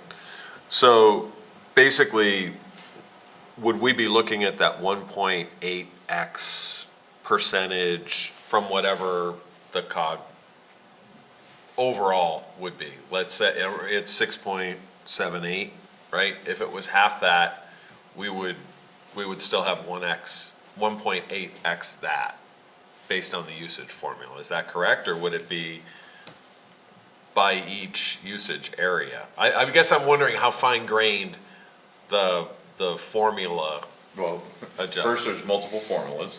Okay, and I don't mean to open up a can of worms, I'm You just did. curious. You because just did. Yeah, libraries, parks, and then overall. Okay, they that's what vary. I wanted to be clear, because, and the reason let me finish the question or tell you why I'm asking it. If we throw up OB 2B, I mean, I think if we can do that, what struck me was that in College Township, the things that we're paying for on an increase are things that are really highly valued by our residents. I mean, if you look at that $158,000 increase, I mean, $50,000 is coming from the Fire Protection Fund, which we have outstanding fire protection compared to almost any other community that I can think of. And that's just the reality, as we were talking about earlier, of the volunteer situation. You look at the general fund, it's entirely coming from the active adult center, which is used and valued by a lot of our folks. And then you look at Parks and Rec, I mean, obviously, that's something we crow about all the time, how great our parks are. So I just, in the library, of course, so these are things that our residents absolutely value. And so I think we get great value from it, and our participation in the COG reflects that. I mean, our residents are using these resources. Speaking of fire. Oh. There they went. There they went. Anyway, I just wanted to bring that up because, I understand, and we don't have to go down the route of the formulas, but it seems to me that the areas that we're ending up investing in are things that our residents really value. Well, and the other part, the reason that we have a COG is for us to provide all this stuff by ourselves. Those numbers would be incredibly more and everything. So I think that's an important element that can't get lost. I mean, our job is to make sure that the COG staff does it as efficiently and returns the best value to our taxpayers. I mean, that's fundamentally our role, is to make sure that we're doing that. And to hear our residents, what they want, what they would like to see, and everything. But it's a crucial part of College Township's budget. Right. And that's what I just wanted to point out. Anybody who's watching, this is where those numbers come from, and this is why they're increasing. Yep. Anything else for Eric and Joe? Yeah, I had a couple. Please. Everything that Paul said, you guys have heard me say that before. Adam's heard me, too much. We're in this because it's better to do it regionally. And I have less heartburn over the 13% for all the reasons that has already been talked about. I endured the Miller formula for 35 years, and yeah, some years you're up, some years you're down. The second comment is I do support the revenue-driven approach to an extent. I think Rich highlighted the downside of it is that hybrid model, that may be something that has to kind of happen. Otherwise, I think it's going to be really tough sledding. Well, the only thing I'd offer about that is, we haven't been that for how long? COG's existed how long? Somehow we fought through to this point? Yeah, but you've not utilized a revenue-based / hybrid model. Again, somehow we've made it this far. Oh, It's kind of like our parks program. How did we get this far as we have with it being so screwed up? It isn't. It just could be better. Well, It could be better. I didn't say it was screwed up. I read a memo, but Yeah, and Adam thought he knew me, but I'm actually going to make a different comment. If you're switching the fiscal year, you have to remember this is not the COG only. You've got the Rec Authority Board, and you've also got the Library Board, and those are fiscal years, and there are different codes that you need to deal with, especially on the library side, if you would switch that fiscal year. way to throw another wrench in there. If it was easy, everybody'd do it. I'm here for it. The one, there is one comment it was requested by Ferguson at our exec meeting about putting the money back into the budget for the facilitator for the park's governance. And in the playing nicely category, it's like $5,000 if you guys would support. And we would have 12, we'd have some percentage of that 5,000, Right, that total? exactly. I mean, that's Yeah, important. I mean, I know it's all important, yeah, it's all but important. it's not new either. Right, it is. And that was the understanding, I mean, really, if I remember right, when we first started talking about this, they wanted to put $50,000 in, and we fought it off and said, let's see how far we get. And we got pretty far, but we're at a point where potentially we need that. 5,000? Yeah, 5,000. So if I could have your support for. There's a certain putting that amount of back in. irony associated with where the request came from, but I certainly support the request. Sure. Trying to- I think that was it. Okay. Thank you. Thank you. OB3, Spring Creek Master Plan, final draft presentation. Okay, sure. So in March of this year, Andrew Mears of Johnson, Moran, there we go, and Thompson, or JMT, and Ann Toole of Toole Recreation Planning, the consulting team for the project, presented the pre-final design concept to council and asked for your feedback. Since that time, they've completed pertinent interviews, estimated capital costs for the proposed plan that was presented, and gathered data regarding operation and maintenance. And they are in attendance. They are Zoom, and I know they'll jump in here in a little bit. But we're going to ask them just to discuss a few the things that they've done since the last time that they were here. But the goal here is we have a draft final plan that was submitted to DCNR at the end of September and asking for their review. They provided mainly proofreading comment edits, but they did have one major comment regarding the current deed of the original park. So federal funds were used to purchase and develop the park back in the 60s.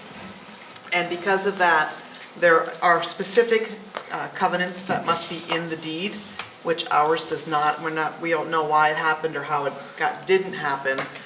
But because this was recognized, JMT was required to incorporate the National Park Service Land and Water Conservation Fund requirements into the master plan. So that was a little bit of a difference from what we had seen in March, because that was not discovered until just actually in August. So that being said, we also have another task, and that we must submit a corrective deed to DCNR that shows the requirements for the park to be permanently protected.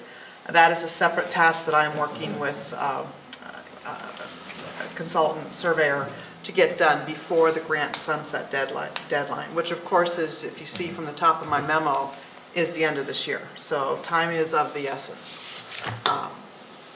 From that, we took the draft plan, sent it off to both the study committee. If you remember, we had a study committee that was formed to see this through, and as well as the Township Parks and Recs Committee members.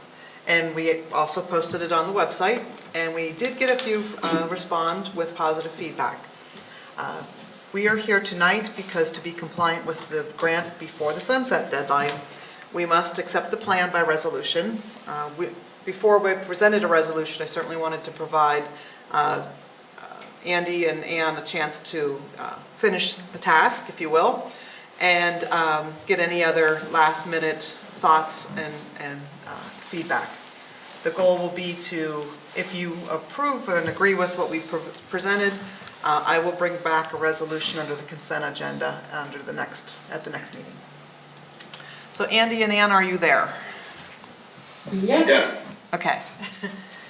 So, I guess what I would also want to make sure we understand is that this is a planning document. It is a master plan, and we most likely will see many, it'll take time to implement. So if you've read through it, you probably see that there are obviously some costs associated with the capital, as well as the operation and maintenance sections of it.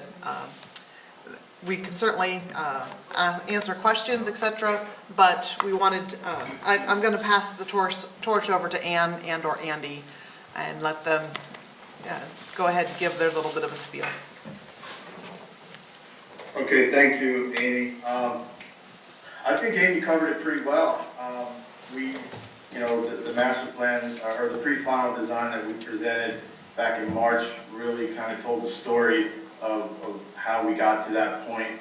And there really wasn't too many comments that necessitated any changes. So what we submitted to DCNR, there were minimal comments. Amy went over the main one, which was the Land and Water Conservation Fund and the specific language that we had to include. I mean, it was very good that we discovered that, even though it was at the end.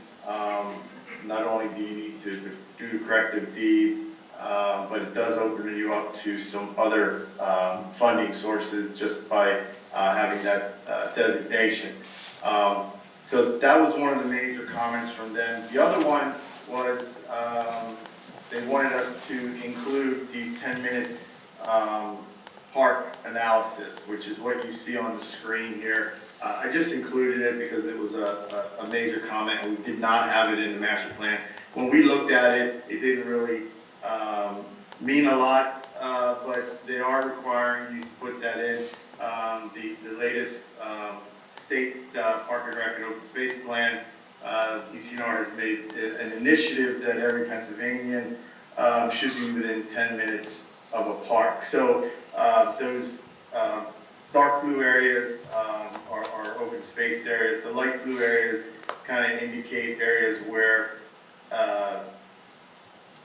you are in the 10-minute watershed, and then obviously the colored areas, the beige, the red, and that orange color indicate areas that are not. So the high need area would be those areas in red. So we did go ahead and included that to show them the areas that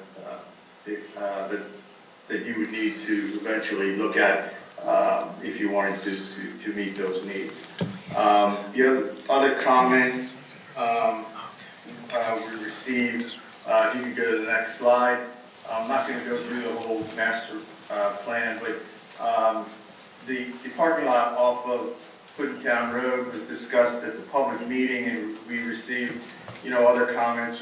We realize how sensitive it is on definitely all sides of the park, and we discussed that at length during the master plan process. But that area, having that parking turnaround, the master plan recommended to formalize the access with, I believe it's 3 owners there. So I think as part of that process, and as Amy said, this is really a master plan, so we're looking at uses and relationships.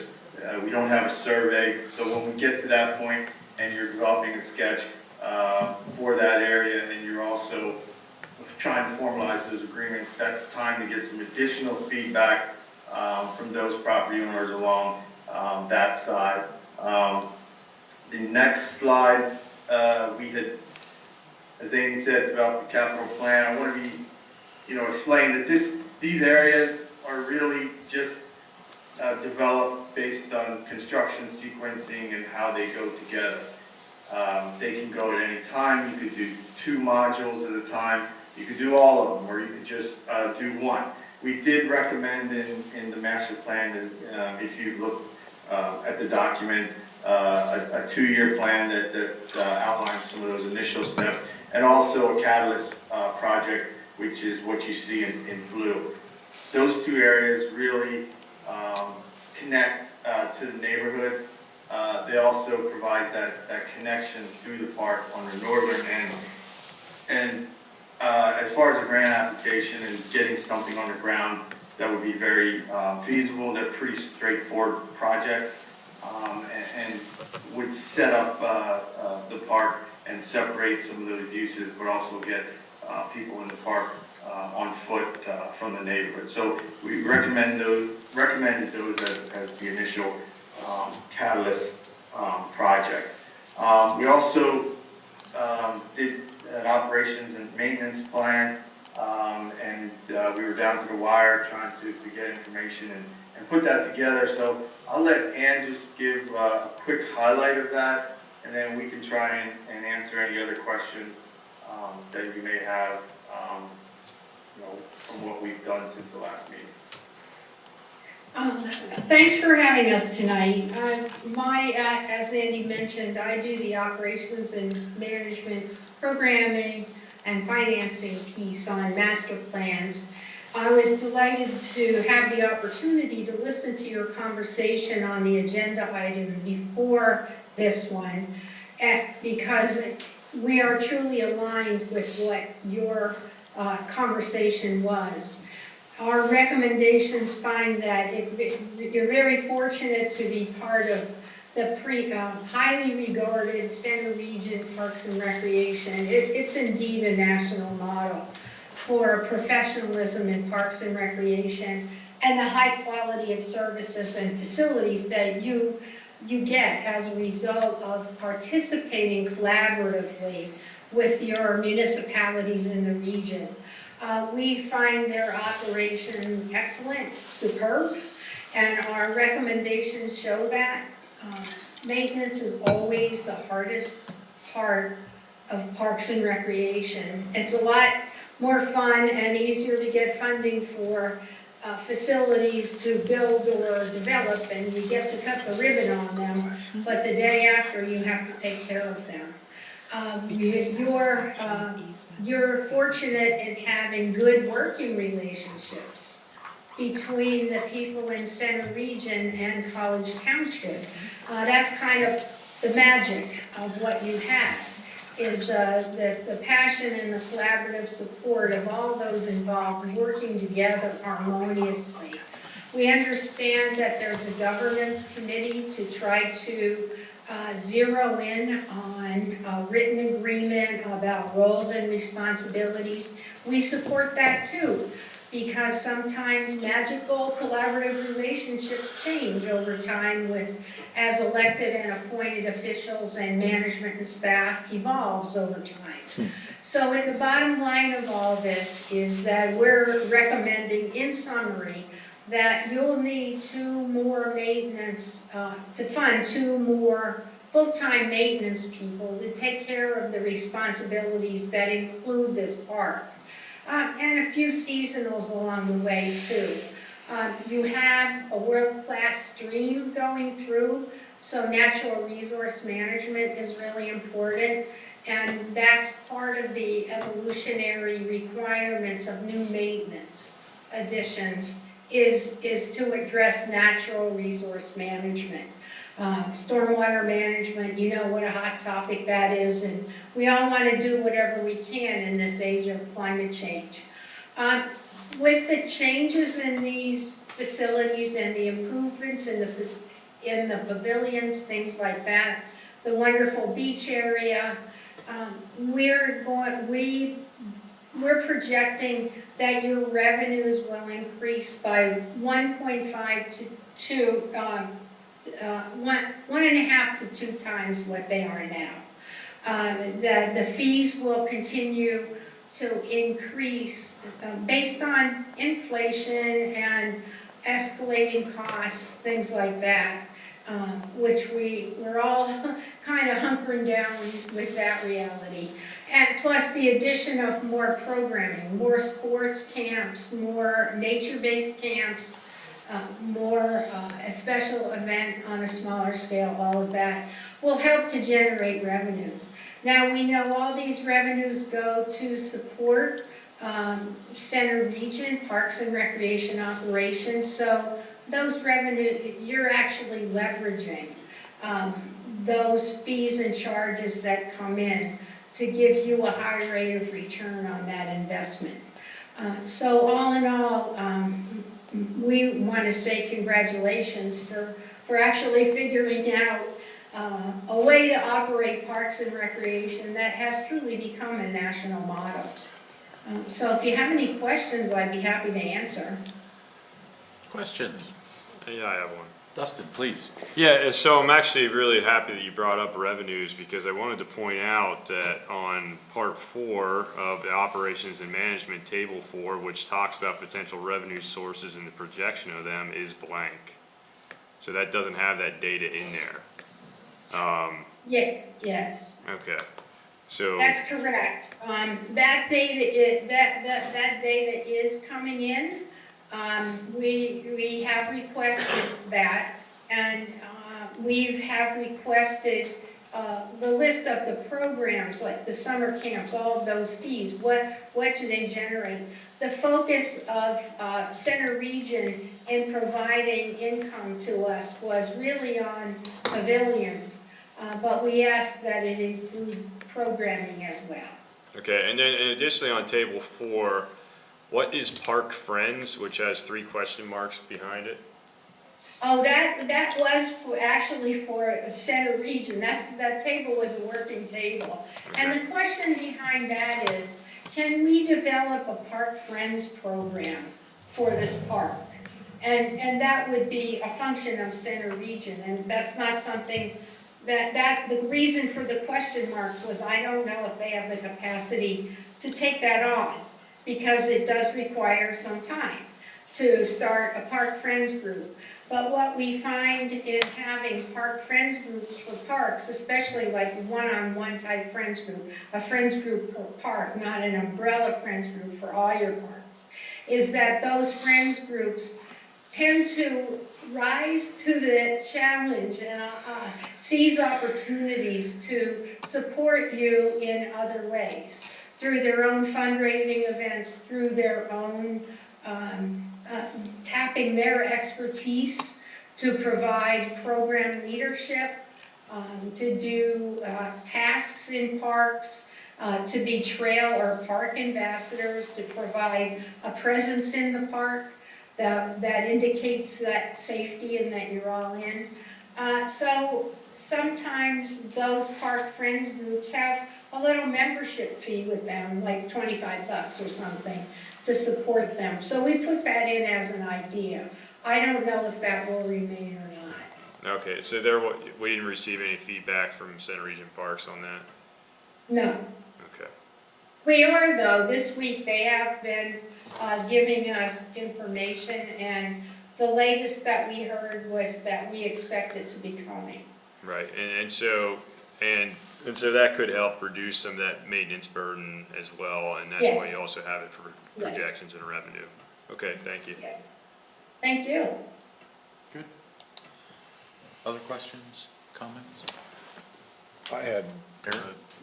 one, possibly two. I'm sorry that I missed the first presentation of this in council, but in regards to the field reorientation, it was referenced that was done is to make, for safety reasons, because obviously the way they're constructed right now, the sun sets in everybody's eyes. There are pine trees planted along Puddintown Road, the section of Puddintown Road adjacent to the one field that's north of the creek. Was there any thought given, or is this more of just a local decision that we would make of recommending that pine trees, that line of pine trees then be extended south of the creek to provide the same mitigation, sun mitigation that it does north of the creek on the other field? Was that a consideration at all? That was actually brought up at the public meeting, those were planted for those specific reasons. So you can see that those remain, and we actually supplemented the riparian buffer in that area E, but we did not add any in area D, but that could be a consideration to also mitigate that. Yeah, I can tell you from personal experience, once those trees got to about 12 or 14 feet, they were a mitigating factor to that sun. So, I mean, they would serve the same purpose south of the creek. The second question then is related. When you were anticipating revenue, you mentioned pavilion and something else. With the reorientation of these fields and the upgrades, they will be more attractive for field rentals from private entities that host tournaments. Was any of that revenue factored in or anticipated?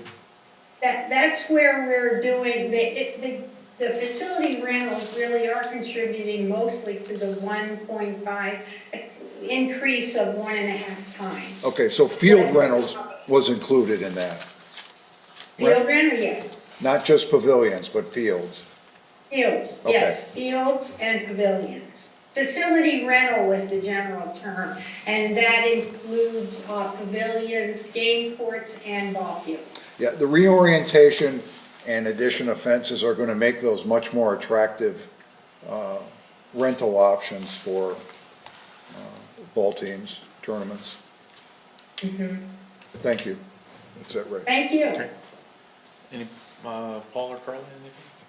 Yeah, I mean, I just want to say that this team has been really wonderful to meet with when we've had our meetings, and I feel like they've done a great job of reaching out to the community. I think we had a decent turnout in our survey. A lot of people that I've spoken to around the park knew about it. They all would anytime I talk to them, they just point at the big signs hanging on, on the baseball fence or whatever, with the, direct QR code to the survey, things like that. So, I'm really happy with how far it's come, and I think there are just a lot of really neat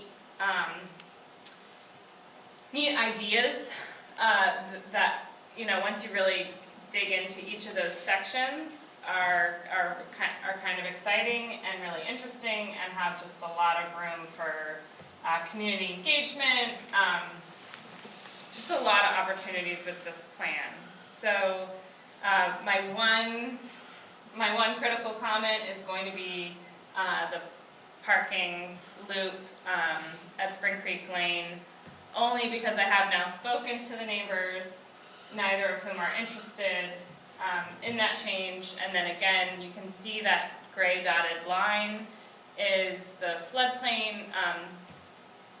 Those of us who live over there know that that floodplain extends past our houses,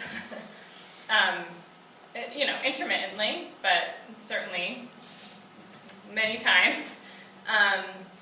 And so any idea of, paving is nerve-wracking to us. So I don't mind it staying there just as, a master plan idea of something maybe could happen, but I would love a note of concern by the residents for just visual. That's the email I just sent you that Sandy Lucas had sent. That's one of the neighbors over there. She is not interested in looking out at a parking lot. She loves her views. And her neighbor, she wrote for her and the house next door. So that's their concern. But yeah, I'm just asking if there could be added. Just to know, I know how these master plans go through. People will be looking at this, and I may not even be alive. I don't know.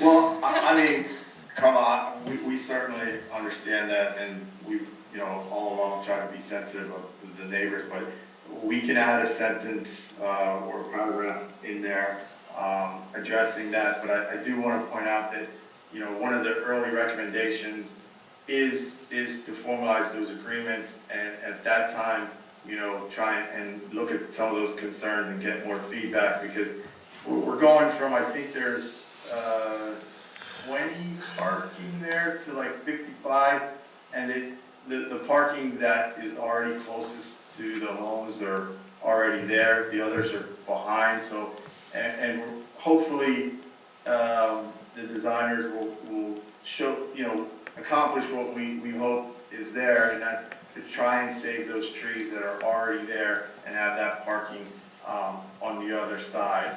The other early action item that we recommended was a comprehensive stormwater management plan.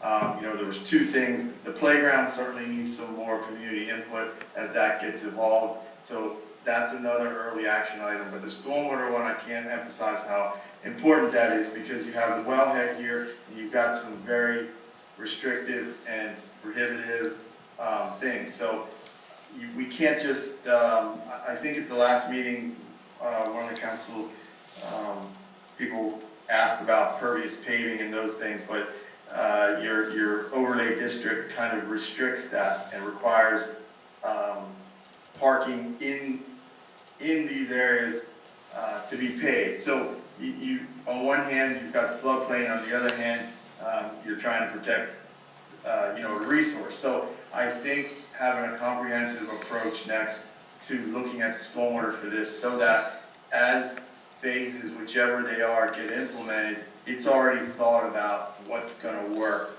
best for everyone. Yeah, I appreciate that feedback, and that's why my comment, yeah, because I hear what you're saying, the parking is important, and that's why my comment isn't necessarily to take it out, but just to have a note of concern, for the drainage that's right on top of Nolan soils, which are a really important part of our stormwater drainage, and our protected soil type, and then B, especially around wellhead, actually, and then B, the views for the residents. So I appreciate you listening to that. Okay, we'll definitely get that in, and once we get the other numbers from, to finish out the tables, we'll include those comments as well. Most of everything else from DCNR and everyone else has been already addressed, and we want to get that back into them so they can give their final blessings. Thank you. Paul, did you have anything on? No. I think everything, my thoughts have already been covered. So at this point, what, do we need to take an official action? Yeah, I would need, council needs to approve this plan by resolution, so I need direction to create the resolution, that you agree that it's time to present a resolution, which I would do, again, in the As consent. part of the consent agenda, right? Yes. So just consensus, Yeah, I think at this point, all you need is consensus whether or not, okay? you Yes? know, what you've seen Yes. is enough to move forward. Yes, I'm seeing consensus. Okay. So I will we'll bring see you this back a resolution. soon. Excellent. Mr. Chair, if I can, just one last point before you close this topic. Yes. And it kind of mashes two of our plans together. Obviously, Spring Creek, and the pedestrian facilities master plan. One of the items that was in your consent agenda earlier was the comments from Mr. Ferguson about routing of pedestrian facilities along Hauserville. One of the things that he had talked about was potentially the routing comes through the park. So it kind of ties into the Catalyst project that's referenced at the top of the screen there. Right. Just wanted to kind of bring that back around since we had talked about it earlier. Just reference that, you know, this is a place where those two plans kind of meet. Absolutely. Yeah, that goes, the whole pedestrian plan was to connect our existing assets to, and everything, so that Yep, does Mike, dovetail Mike, nicely. which block is the 900 block of Hauserville Road? Right where it says Hauserville. Okay. It's bounded by Spring Lee and then goes up So- to, Yeah. The point is that if you divert ped traffic left there right before the 900 block and you feed it through the existing and soon-to-be expanded ped network through the park, that serves anybody bound for Puddintown. Essentially, that was the argument that John was making. It doesn't help anybody bound Beyond, yeah. beyond. So I mean, that's kind of the debate. It's a balancing act, but I certainly wanted to call that to your attention. And as we discussed with Mr. Ferguson during the open house, much like a master plan, you know, the pedestrian facilities master plan is just that. It's a concept on paper.